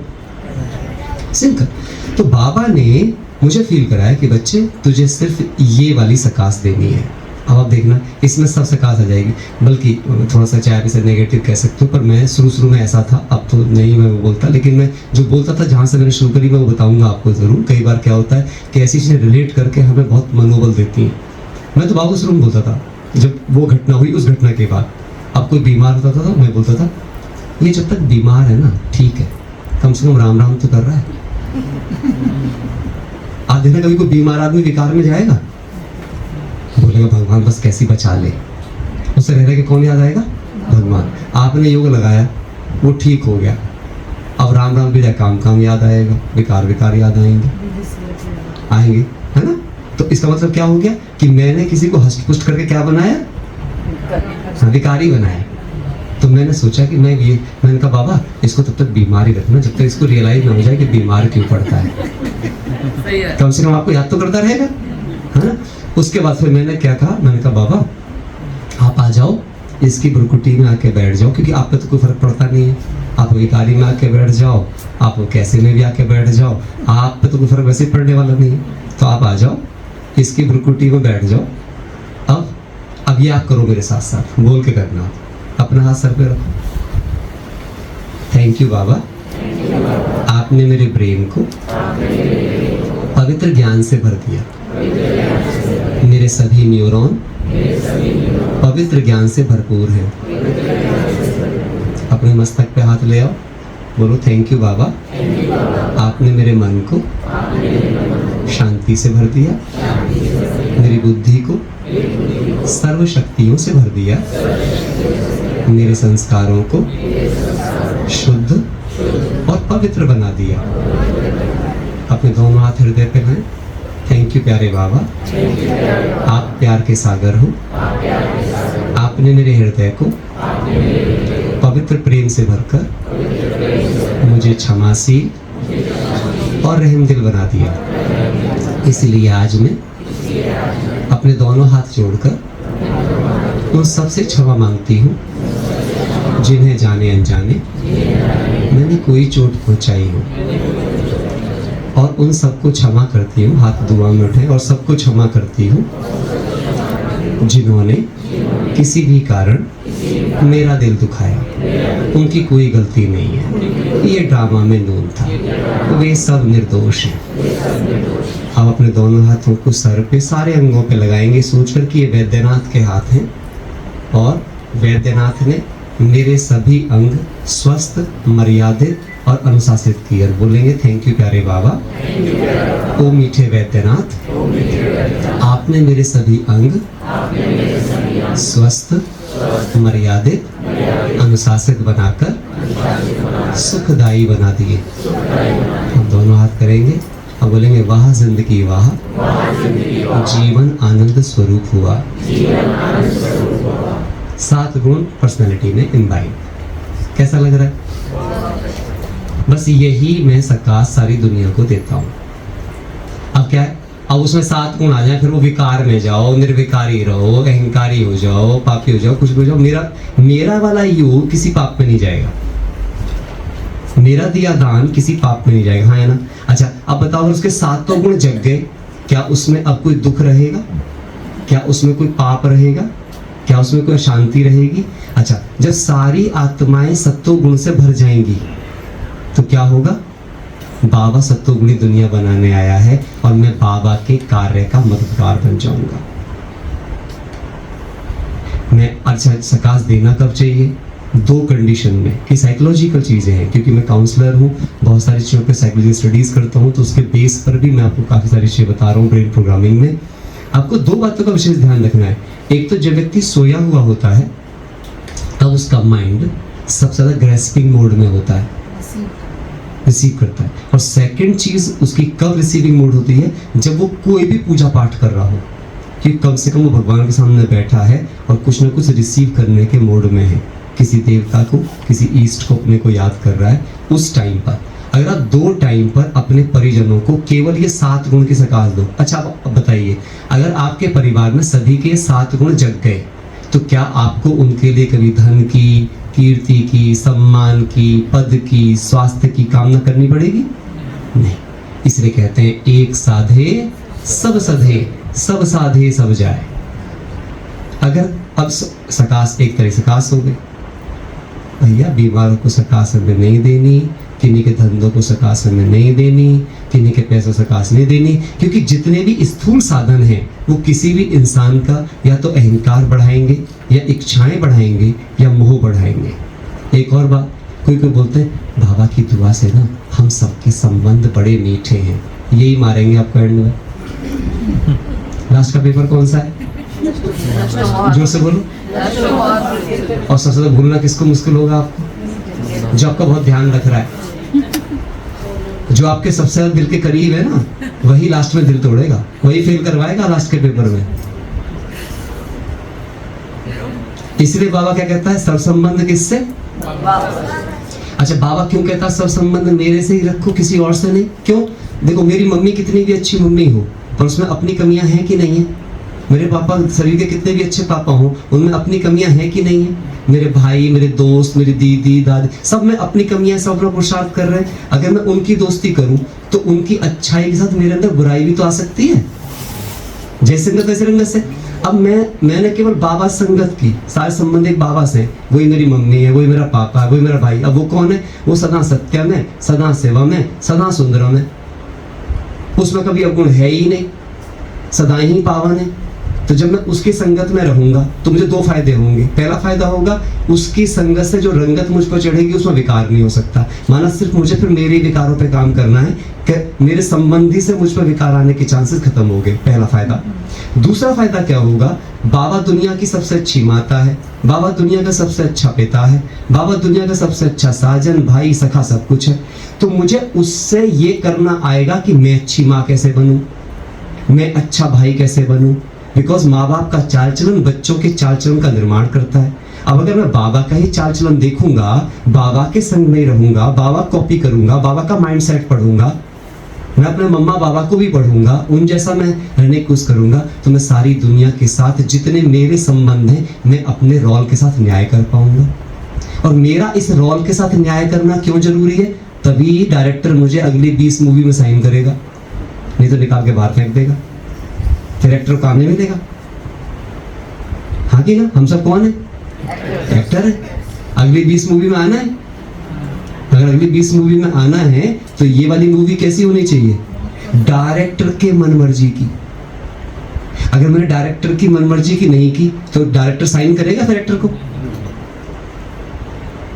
This is the way जो मैं हमेशा अपने मन के अंदर सकाश इस तरीके से न देता हूं। और एक और चीज पे मैं आपको लेकर के अगर जाऊं, लास्ट है ये मेरा तरफ से जो मैं आपको बताऊंगा, फिर योग कराएंगे। योग करने के लिए टाइम है ना सबके पास? हाँ, तो बस ये लास्ट चीज किसी को भी सुनाओ। आज की डेट में मैं आपको एक बहुत सिंपल चीज बता रहा हूँ, मैंने बहुत लोगों के साथ इसको ट्राई किया। मेरे से कोई पूछता है कि आपके यज्ञ का मुख्य उद्देश्य क्या है, तो मैं उनको बोलता हूँ घर घर को स्वर्ग बनाना। तो बोलते हैं ये आप कैसे करोगे? मैंने कहा जी आप ही के द्वारा। बोले हमारे द्वारा मतलब? मैंने कहा जी अपने विष्णु चतुर्भुज देखे हैं? हाँ। कहाँ लेटे? शेष नाग पे। लक्ष्मी जी क्या कर रही हैं? 5 फन का नाग ऊपर है, मन मन मुस्कुराते सो रहे हैं, 4 हाथों के साथ हैं और 4 अलंकार हैं। मैंने कहा जी केवल उनका अर्थ आप ऐसे करके देख लेना, आपकी गृहस्थी स्वर्ग हो जाएगी। और उसमें मैं क्या बताता हूँ? पहला चक्र। अच्छा, सुदर्शन चक्र का क्या मतलब है? स्वदर्शन। हाँ, वो आप सारे मूल्य वाले पॉइंट बता रहे हो, पर मैं प्रैक्टिकल बात करूं क्योंकि आप किसी अज्ञानी को सुना रहे हो, उसे क्या बोलोगे? स्वदर्शन माना माइंड योर बिजनेस, अपने काम से काम रखो, दैट इज कॉल्ड स्वदर्शन। आप देख लो दुनिया में जो व्यक्ति अपने काम से काम रखता है, दूसरों काम में इंटरफियर नहीं करता है, उसका कभी किसी झगड़ा नहीं हो सकता। हाँ या ना? सिंपल बात। स्वयं को देखो, स्वयं की शक्ति, स्वयं की कमजोरी, स्वयं के लक्ष्य, स्वयं के कर्तव्य, केवल स्वयं। अपना टाइम अपने लिए, हमारे लिए कम पड़ रहा है। सेकंड चीज, गदा। विष्णु जी गदा कैसे दिखाई है? और भीम की और उसकी, हनुमान की, माना उनका युद्ध चालू है, जिसका युद्ध जीत गया उसके नीचे। हमारा युद्ध कहाँ है? अंदर। तो जो अपनी मानसिकता को स्थिर कर ले, अर्थात अपने विचारों को, अच्छा जो स्वदर्शन करेगा उसके विचार कहाँ रहेंगे, ये समझाना है। जो स्वदर्शन करेगा, अपने काम से काम रखेगा, तो उसके विचार कहाँ रहेंगे? अपने काम में। तो जिसके विचार केवल अपने काम में रहेंगे तो उसका यहाँ पर डिस्टर्बेंस आएगी। आप देख लो, सारी डिस्टर्बेंस केवल इस बात की है कि आप यहाँ वहाँ भटकते रहते हैं, ये क्या कर रहा है, वो क्या कर रहा है, कंपेरिजन, कंपटीशन, क्रिटिसिज्म, समझ जाएगा और नीचे आएगा। यानी माइंड एक मसल है। मैं उसको यहाँ पे बताता हूँ, माइंड एक मसल है। मैंने कहा जी शरीर के योगा तो सब करते हैं, जिससे शरीर स्वस्थ हो जाता है।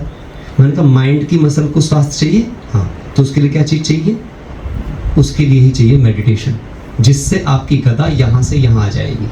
जो आपके जीवन का युद्ध अभी आप लड़ रहे हो, वो युद्ध आप जीत कर नीचे आ जाएगी। तीसरा, कमल का फूल। कमल का फूल ही क्यों दिखाया है, गेंदे गुलाब का फूल क्यों नहीं? साफ रहता है, कीचड़ में भी साफ रहता है। हाँ, तो कीचड़ सा। अच्छा, कमल के फूल की खासियत क्या है?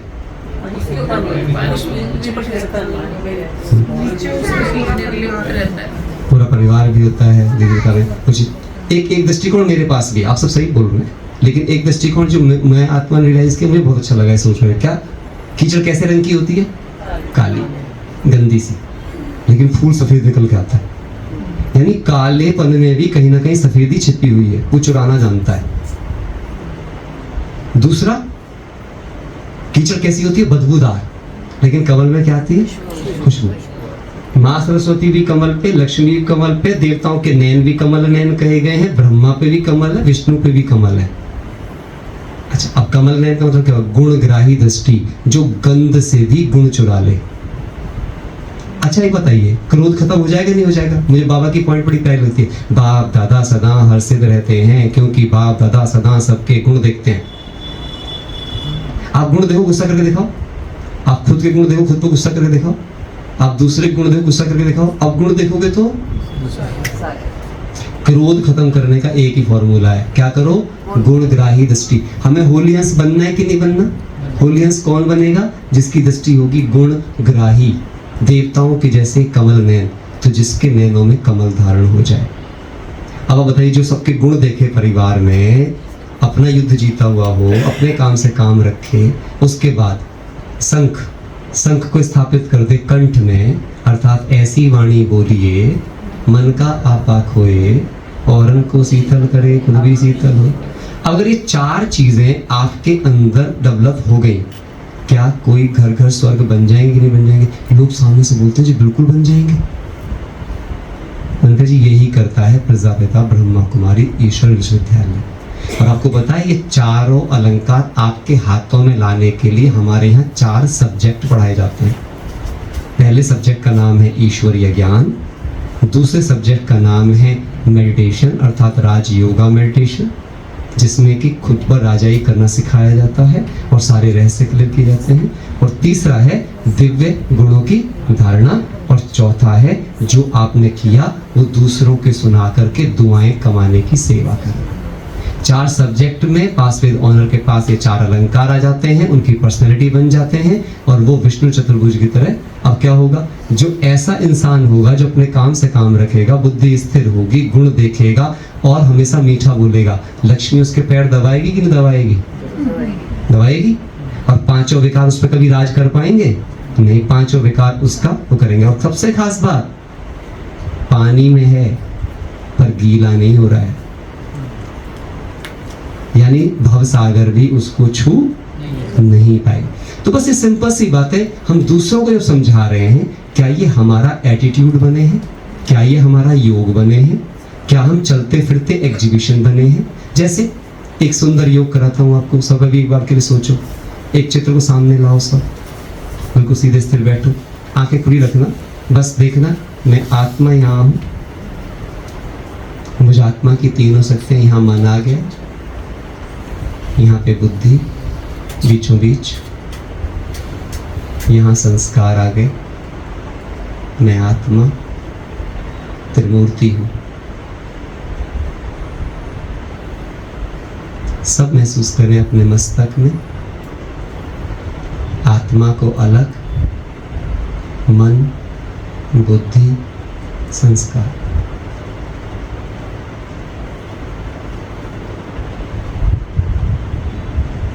बाकी पूरी देह जैसे कि लाइट की हो गई है, जैसे आत्मा की लाइट जागी है, तीनों लाइट जागी, मन बुद्धि संस्कार, और ये पूरी देह के अंदर ऐसे लाइट हो गई है जैसे इस कमरे में लाइट है, ये देह रूपी कमरा पूरा लाइट।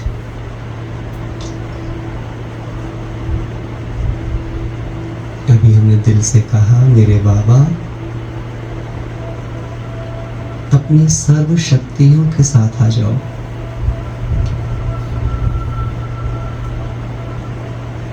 ध्यान से देखो, आपके बुलाते ही आ गया, सेकंड में आ गया। मीठा बाबा आया, बाबा आत्मा से कंबाइंड हुआ, बाबा की तीनों शक्तियां ब्रह्मा विष्णु शंकर, ब्रह्मा बाबा मेरे मन में विराजमान हो गए, विष्णु चतुर्भुज मेरे बुद्धि में, तपस्वी शंकर मेरे संस्कारों में, त्रिमूर्ति का संपूर्ण स्वरूप मुझ त्रिमूर्ति आत्मा से कंबाइंड हुआ। मैं हो गई मास्टर गॉड।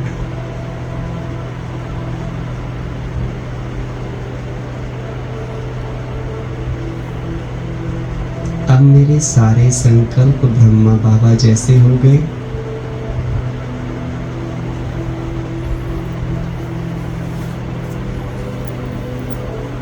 विष्णु चतुर्भुज के सानिध्य से मैं चारों सब्जेक्ट में पास विद ऑनर हो गई, चारों अलंकार प्रत्यक्ष हुए। ध्यान से देखें, ब्रेन में स्वदर्शन चक्र घूम रहा है, नैन कमल समान हुए, बुद्धि संतुलित, कंठ में शंख आ गया। कितना सुंदर व्यक्तित्व बन गया है।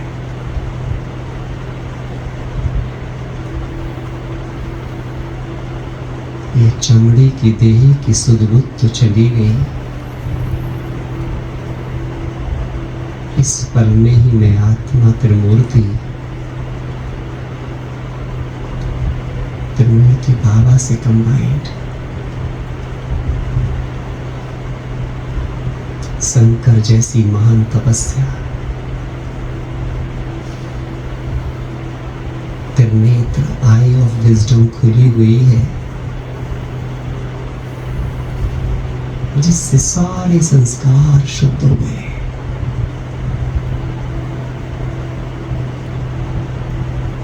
सारा जहर समाप्त हुआ।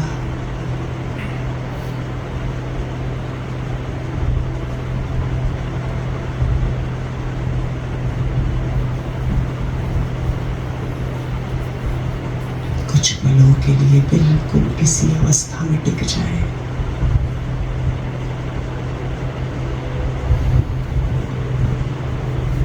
हजारों सूर्यों से तेजों में जिसका गायन है,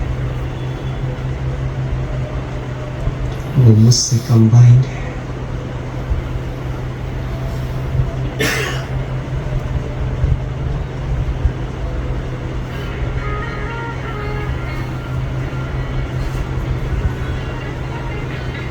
जन्म जन्मांतर के पापों का अंत हुआ।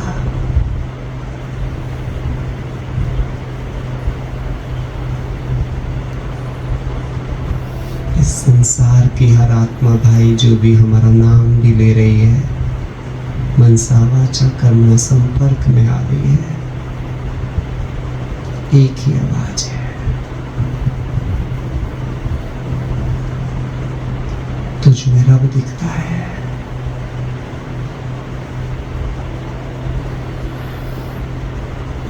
स्वीकार कर ले।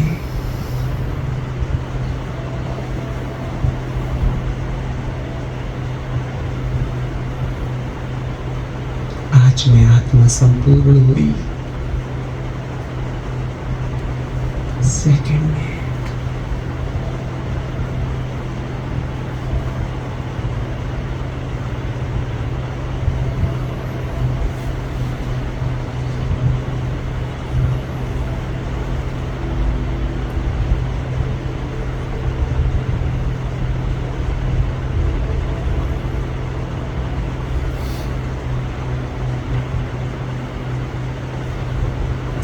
कोई भी विचार आए उसे आने दो, चला जाएगा वो, क्योंकि अब तो बाबा बैठे हैं अपनी तीनों शक्तियों के साथ बैठे हैं।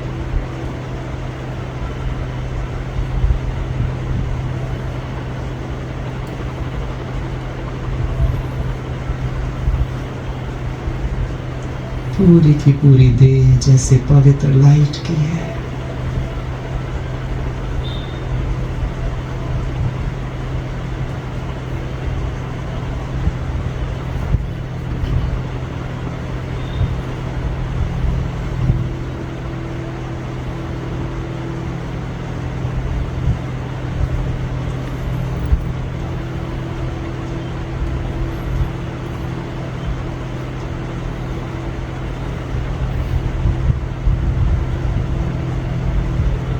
त्रिमूर्ति आत्मा, त्रिमूर्ति बाप, सारे संसार को मेरे व्यक्तित्व से बस यही साक्षात्कार है।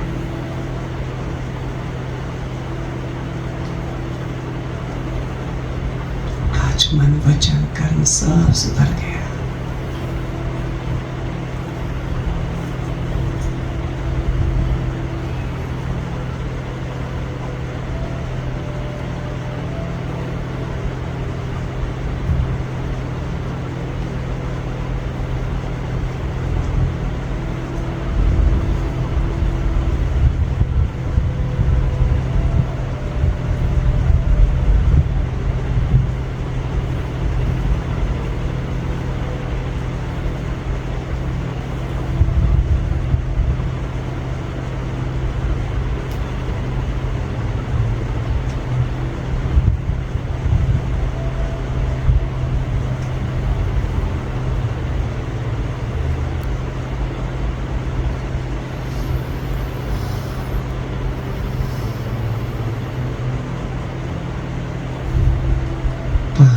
सो पा लिया। इसी पल में सब कुछ मिल गया।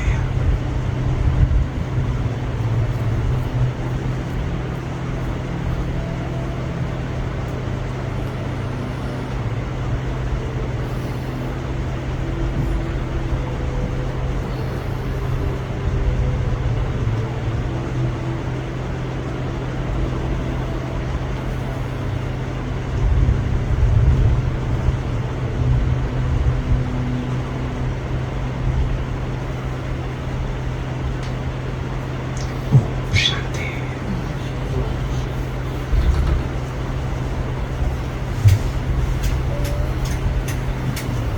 ऐसे हम सारे चित्रों के बारे में सोचें। अभी हम दूसरे चित्र की ओर चलेंगे। अपने को महसूस करें मैं चलता फिरता परमधाम हूं। आप कभी परमधाम का चित्र देखो ध्यान से तो कैसे दिखाई देगा। ऊपर से गर्दन जैसा है, यहाँ से चौड़ा हो जाता है। देखो सामने है। ऊपर से देखो परमधाम को कैसे दिखेगा, जैसे इंसान की गर्दन है यहाँ तक। हाँ या ना? देखो और फिर यहाँ से क्या हो जाता है, चौड़ा। और उसके 5 चैम्बर दिखाई देंगे आपको नीचे। हाँ? वो क्या बता रहे हैं, एक ये इस तरीके से। तो ये सारा का सारा ऐसे आप ये मान लो बस कंधे से चौड़ा हो गया। पूरी बॉडी को सेल्स के रूप में बांट दो। हमारी बॉडी वैसे इसमें जब फोटो खींचते हो तो पिक्सल्स में आता है, वो एक जैसा फोटो नहीं होता है। तो मैं इस करो कि मेरी पूरी बॉडी सेल्स में, छोटे छोटे सेल्स में बट गई। अगर ये पूरी बॉडी सेल्स में बट जाए तो आपकी बॉडी परमधाम से दिखेगी। अभी फील करो कि वो सभी सेल्स जितनी भी मेरी परमधाम जैसी हो गई, विश्व की सारी आत्माओं को मैंने आह्वान किया यहाँ पे ही। बाबा आए, मुझसे कंबाइंड हुए और सभी आत्माएं आकर के मुझसे कंबाइंड हुई। सब मेरे अपने हैं। मैं किससे नफरत करूं, इस आंख में बैठी आत्मा से कि इस आंख में बैठी आत्मा से? सब मेरे हैं, मेरे बाबा के हैं। और फील करो कि बस मैं परमधाम हूँ, चलता फिरता हर वक्त। मैं ब्रह्मांड हूँ, बाबा आ गए हैं, मुझसे कंबाइंड हैं और मेरे सब आत्मा भाइयों को मैं आत्मा सेम सकाश दे रही हूँ। सेम जैसे हम जो भोजन करते हैं उसका ब्लड सर्कुलेशन, उसकी पूरी ऊर्जा हर सेल तक जाती है, ऐसे इक्वल ऊर्जा मेरी हर सेल में बाबा से ट्रांसमिट करके जा रही है। आप ये फील करके देखोगे तो आपको पूरी दुनिया बिंदु स्वरूप नजर आएगी। इस दुनिया में बिंदुओं के अलावा कुछ नजर नहीं आएगा। और याद रखना, चित्र में चरित्र नहीं है, विचित्र में ही चरित्र है। ये जितनी 7 दिन की प्रदर्शनी है, बाबा ऐसे कैसे कह देते हैं कि 7 दिन का कोर्स ही संपूर्ण है। 7 दिन की बट एक एक चित्र को अपने व्यक्तित्व में भर लो। हम चलते फिरते गीता ज्ञान हो जाए, हम चलते फिरते चैतन्य प्रदर्शनी हो जाए। मैंने जितने भी चित्र हैं इन सब पे योग बनाया है अपने आप के। ये हर चित्र मेरे व्यक्तित्व का हिस्सा है।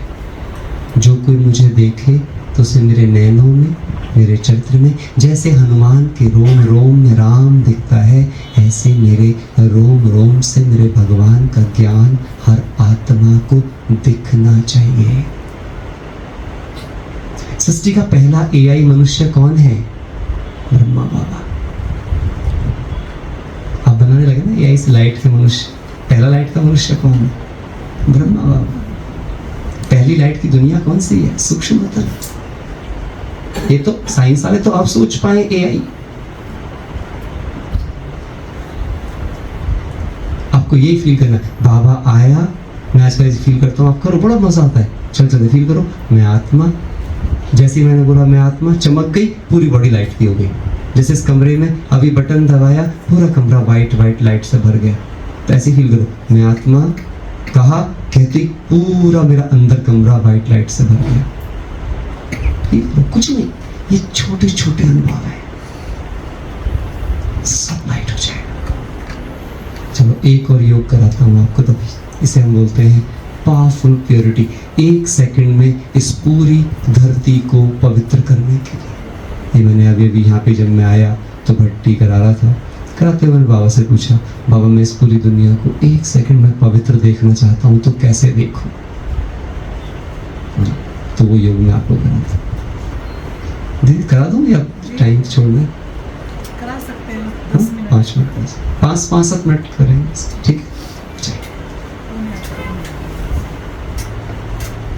तो सबसे पहले बिल्कुल सीधा बैठे, पैर में पैर भी ना रखें, सीधे रखें पैरों, क्रॉस ना करें पैर, और हाथों को अगर आप ऐसे करके रखते हैं तो बॉडी को बिल्कुल ढीला छोड़ दो, एकदम से रिलैक्स। कभी भी हाथों को ना ऐसे ऐसे क्रॉस करने से क्या होता है, ये भी बाउंडेशन होती है एक तरीके की। हमेशा योग में ना अगर आप ऐसे बैठो तो इसमें आप पाओगे, आप अशरीरपन की फीलिंग करोगे। ये बंधन भी अशरीरपन को रोकता है, मेरा अपना अनुभव ये कहता है। अगर आप ये करोगे, इसीलिए योगियों को हमेशा दोनों हाथ ये करके दिखाया गया था। ये योग की गहरी पहचान। कुछ बस आप आराम से ऐसे बैठो, क्रॉस मत करो, बस टच मत करो, कुछ भी टच नहीं कर, बस अपना ध्यान पूरा अपने ऊपर ले आओ। पहले अपनी इस चमड़ी की देह को ध्यान से देखें, अंदर की आंख से। ये हॉल है, इस हॉल में एक चेयर है जो हॉल से अलग है, प्रकृति के 5 तत्वों की बनी है। उस पर एक शरीर बैठा है, वो भी प्रकृति के 5 तत्वों से बना है।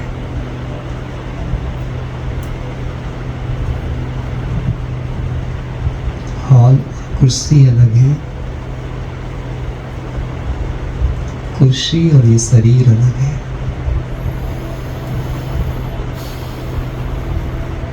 इस शरीर की भ्रुकुटी में अंदर देखें कि लाइट के सिंहासन पर मैं आत्मा बैठी हूं, पवित्र मणि। बिल्कुल ऐसे महसूस करें जैसे कोई हीरा चमक रहा है।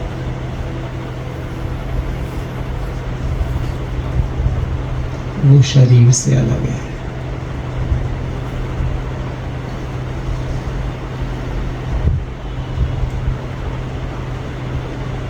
जैसे ही मैंने आत्मा को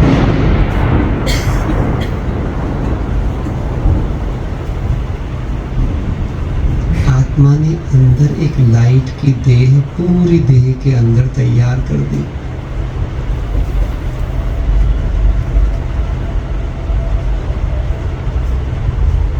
सब अपनी अपनी देह के अंदर एक लाइट की देह को देखें, मन की आंख से। आंखें खुली हो और सीधी हो, और कोई विचार आ रहा है आने दो, किसी भी विचार को मत रोको। विचारों की आयु बहुत कम होती है, अपने आप चले जाएंगे। अभी देखो, मैंने बाबा से कहा, बाबा इस धरा को एक साथ पवित्र दिखा दो। बाबा आए और नीले आसमान के ठीक नीचे एक पवित्रता का आसमान पूरी दुनिया में क्रिएट कर दिया 1 सेकंड में। जैसे सूर्य की रोशनी 1 सेकंड में धरती पे आ जाती है, पवित्रता के सागर आए और पूरे नीले आसमान के नीचे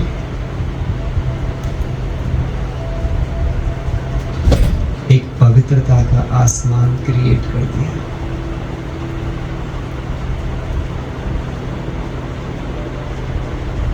जैसे बारिश होती है, उसमें हम भीग जाते हैं तो गीलेपन का अनुभव होता है। महसूस करो कि पवित्रता की बारिश एक साथ पूरे धरा पे होने लगी।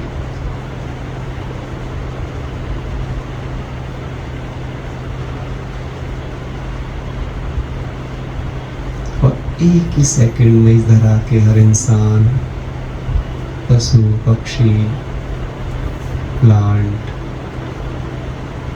पानी, सब कुछ पावन हो गया। सारे तत्व पवित्र लाइट के हो गए।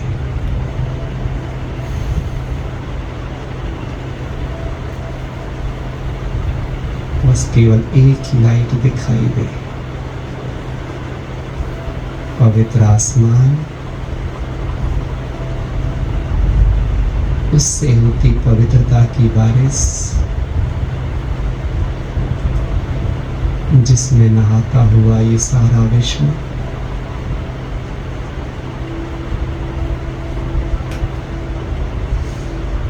इस पवित्रता की बारिश के छूते ही सभी की पवित्रता जाग उठी।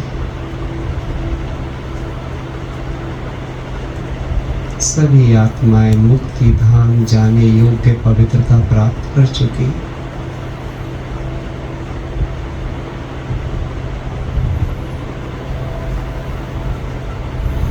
इसलिए कितना सुखद शांति है इस धरा पे।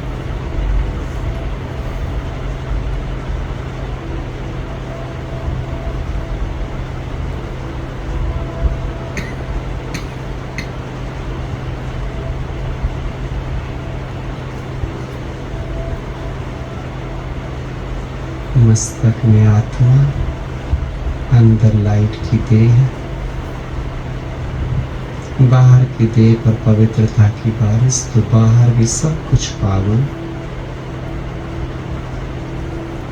हर तत्व पावन।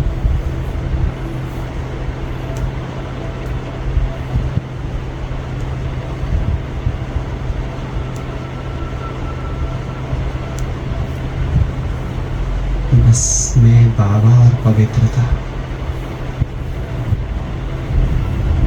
बाकी सब विचार समाप्त हुए।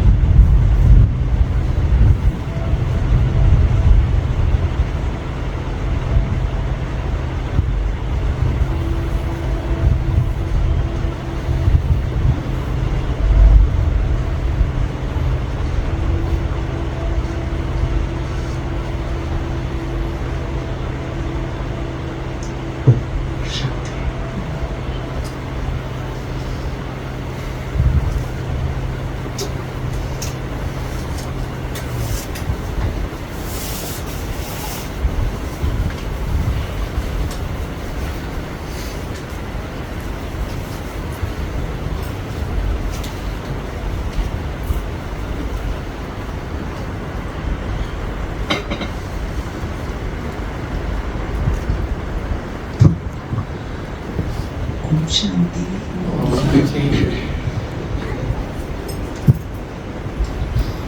पवित्रता की बारिश के साथ साथ बाहर भी बारिश होना शुरू हो गई है। हाँ जी, हाँ जी, क्योंकि इन्होंने छोटी उम्र में देखना, इसीलिए तैयार रहते हैं ये हमेशा विनाश के लिए। पिछले जन्म में सब कुछ कर चुके हैं। बहुत बहुत अच्छा तरीका किस तरह से हम सकाश दें, क्योंकि ये बात बाबा ने अनगिनत बार समझाई है और हमारे बड़ों ने भी समझाई है कि सकाश देते हैं हम पतितों को पावन बनाने के लिए। और ये बात तो बड़ी हंसी की होती है जब कोई आके, चलो नए लोग तो आके पूछते हैं तो उनको तो हम हाँ जी करके समझा देते हैं। बच्चे ने दिल्ली में दुकान खोली है तो वो अच्छी चले, इसलिए आप भगवान से दुआ करना, प्रेयर करना, वो तो ऐसे ही बोलते हैं ना। तो उसके लिए हम सकाश देने बैठ जाएं तो ऐसा काम तो नहीं करते हैं ना। तो हमें ये बातें पता है, ज्ञान बहुत क्लियर है और उसको और गहराई से अनुभव करने के तरीके हमारे आदरणीय प्रमोद भाई जी ने बहुत अच्छे बताए हैं। और किस तरह से योग करना है, योग की स्थिति में टिकना है, ये सब चीज़ें जो गुणग्राही दृष्टि से पॉसिबल है, तो वो उसके लिए बहुत जोर भी नहीं लगाना योग का। कितनी चीज़ें तो सिर्फ ज्ञान से ठीक हो जाती हैं, है ना। ज्ञान तो पहला सब्जेक्ट है, तो जो चीज़ें ज्ञान से ठीक हो रही हैं तो उसको ज्ञान से ठीक कर लिया जाए। जैसे एक समझदार व्यक्ति ने कहा कि सहन करना, क्यों इतना जोर लगा रहे, क्या सहन करना, थोड़ी अकल ही तो लगानी है ना। थोड़ी बुद्धि तो लगानी है, क्या करना है इससे माथा मार के, अपनी सेहत खराब होएगी, बिना बात के रोता रहूँगा मैं, फिर परेशान होऊंगा, तो छोड़ो भरे, अपने आप इसको भगवान समझा देगा। तो मैं ये सोचूं भी क्योंकि मैं सहन कर रहा हूँ, सिर्फ बुद्धि लगानी है थोड़ी सी बस। यानी कितनी चीज़ें हैं जो पहले और छोटे हल्के सब्जेक्ट से शुरू हो जाता है, ज्ञान समझ में आ गया, आप ठीक हो गए। योग उससे पावरफुल चीज़ है, और फिर वो चीज़ अंदर समा जाए, संस्कार में आ जाए, धारणा में आ जाए, तो और भी मज़े हो गए। तो इसीलिए आपकी बहुत खुशहाल मज़े की लाइफ, क्योंकि लाइफ में कॉम्प्लिकेशंस नहीं आए, विघ्न नहीं आए, तो बंदा समझदार नहीं बनता है। ये कहते रहो सिर्फ कि ज्ञान क्लियर हो गया, ज्ञान बहुत अच्छा आ गया, जब तक विघ्न नहीं आए, परीक्षा नहीं दी, उसे पास नहीं समझा जाएगा, उसे इंटेलिजेंट भी नहीं समझा जाएगा। वो भले अपने आप को कितना भी इंटेलिजेंट कहता रहे, बिना परीक्षा के इंटेलिजेंट नहीं होते हैं। तो इसीलिए पानी में छलांग लगाए बिना कोई तैरना सीख जाए, सड़क पर गाड़ी चलाए बिना कोई कहे मैं बहुत अच्छा ड्राइवर हूँ, हो सकता है ऐसे? नहीं हो सकता। खाली ग्राउंड में गाड़ी चलाता रहे और कहे मैं तो बहुत अच्छा ड्राइवर हूँ, तो तब जब सामने विघ्न आएंगे, सामने और ट्रैफिक आएगा, तब मालूम पड़ेगा। तो ऐसे ही आप सबका जीवन बहुत अच्छा है, सारा दिन दुनिया में रहते हो आप, और सारा दिन दुनिया में बहुत सारे विघ्न झेलते हैं, कभी हारते हैं, कभी जीतते हैं। खुशी कब होती है? जीतते हैं तब, यानी जीतने के बाद गदा नीचे आ जाती है। तो कितने अच्छे अच्छे बातें, कुछ अच्छे पॉइंट्स, कुछ अच्छे टिप्स आपने दिए हैं, तो हम बहुत दिल से प्रमोद भाई जी का धन्यवाद करेंगे। दिल में करकर अपने आप आ जाता है, ठीक है? इसीलिए बहुत बहुत आभार। आप नोएडा से पधारे, अभी आप वहाँ क्या करते हैं? नोएडा में सेंटर पर रहते हैं या क्या करते हैं? हाँ, मैं और एक और कुमार भाई, हम 2 लोग रहते हैं, और फिर जहाँ भी सेवाएं होती हैं कहीं भी जाते रहते हैं। इधर भी मतलब बेसिकली वैसे जहाँ भी बहुत सारी सेवाएं आती ही रहती हैं, कोई भी कॉर्पोरेट की टेनिस की सेवा आती है, मतलब ORC से भी कई बार कहते हैं कि भाई यहाँ चले जाओ, तो वहाँ चले जाते हैं। सेंटर की ORC सेवाएं से भी होती हैं, कहते हैं। तो और आप, क्योंकि ORC कलेक्शन सेंटर है ना हमारा। अच्छा, तो वो सेंटर कौन सा है? सेंटर है सेक्टर 36 है, वहाँ पर एक कौन तो बहन है वहाँ वहाँ? पे ललिता दीदी है। अच्छा। हाँ, ललिता दीदी है हमारे। और मतलब वो तो वहाँ पे ही आए, गिरडा में आए, वहीं कोर्स किया, वहीं समर्पित हो गए। आंध्रा की बहन है वो छोटे हैं, लेकिन बहुत अच्छा है सब। तो आप वहाँ मुरली सुनने जाते हैं? हाँ, डेली मुरली तो मेरा डेली, मुरली तो कभी मैंने आज तक कभी मिस क्योंकि मैंने देखा बहुत बहुत बड़े भाइयों में, और उनमें भी मैंने एक चीज़ देखी कि सिर्फ एक जगदीश भाई जी ऐसे थे, और हमारे ब्रिजमोहन भाई जी जो कि मुरली क्लास में आकर बैठते थे, है ना? बाबा अव्यक्त मिलन में तो सब आ जाते हैं, लेकिन मुरली क्लास में आके बैठते थे। जगदीश भाई जी से तो मैं मेरा तो ऑनलाइन सुबह जब 4:40 से मुरली सुनाता हूँ खुद भी, तो बहुत लोग सुनते हैं जूम के थ्रू भी और वैसे भी करके। उसके बाद में ठीक 6:30 बजे फिर सेंटर जाता हूँ, फिर सेंटर जा करके अपनी क्लास में बैठ कर फिर अपनी मुरली क्लास को सुनता हूँ। तो ऐसा नहीं है, कभी भी अगर आप क्लास, एक मैंने कितनी बार पाया है कि मैं मुरली कई बार पढ़ता हूँ, जो पॉइंट जब निमित्त संदर्भ में बैठ के सुनाता है, कई बार मुझे लगता है मैंने कई बार मुरली पढ़ ली तो भी मेरे को पॉइंट समझ में नहीं आई थी, लेकिन जब उनके मुख से बोली गई तब वो पॉइंट समझ में आई। अगर मैं नहीं जाता तो वो पॉइंट तो मेरे समझ में ही नहीं आती कभी भी लेकर के।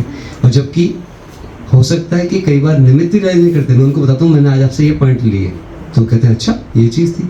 तो कहने का अर्थ क्या है कि जो संदर्भ में बैठा निमित्त कोई भी है, उनके द्वारा जब बाबा बुलवाता है तो उस बात में बहुत गहराइयाँ होती हैं। कई बार बाबा आपका कल्याण करने के लिए उनके द्वारा कैसी बातें बुलवाएगा जो शायद आप पढ़ कर कभी नहीं सीख पाएंगे। तो वो तो बहुत ज़रूरी चीज़ है, उसके बिना तो कुछ नहीं। तो ये बात भी समझ आ गई ना?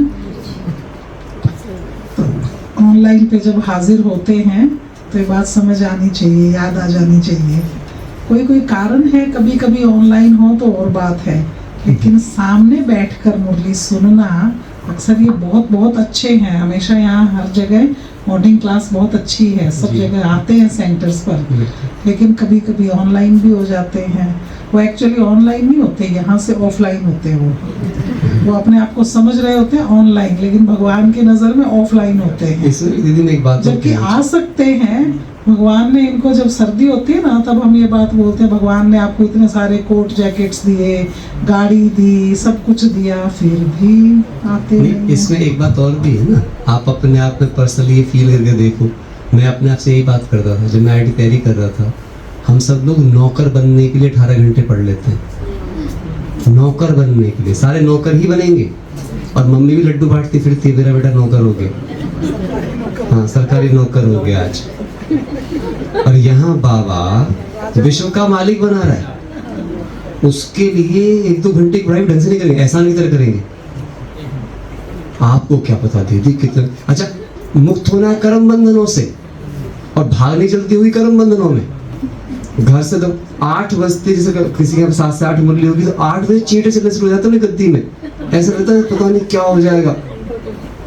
अरे भैया वहीं से परेशान हो जहाँ दौड़ने की दौड़ लगा रहे हो, फिर बोलोगे दीदी मुक्त कर दो। कैसे मुक्त होंगे?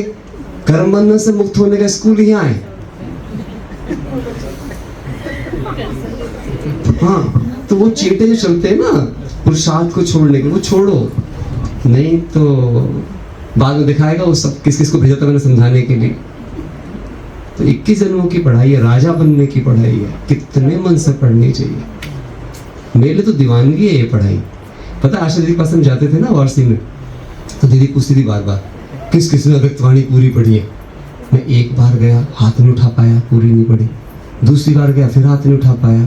मैंने कहा भाई अब मैं तीसरी बार नहीं जाऊंगा जब तक कि पूरी पढ़ नहीं लूंगा, क्योंकि दीदी का हर बार का हो गया। वो उनको एक बार जरूर पूछी कौन कौन है जिन्होंने अव्यक्तवाणी पूरी पढ़ी।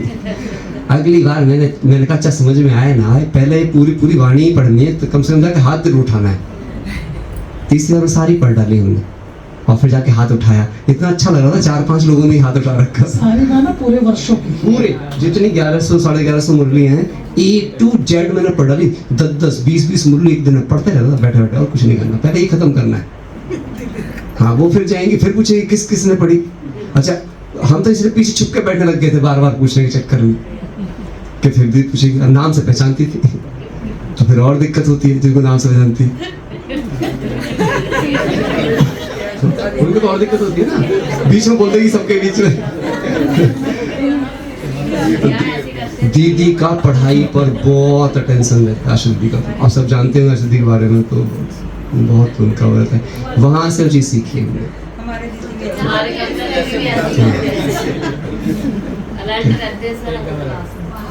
रहना भी चाहिए।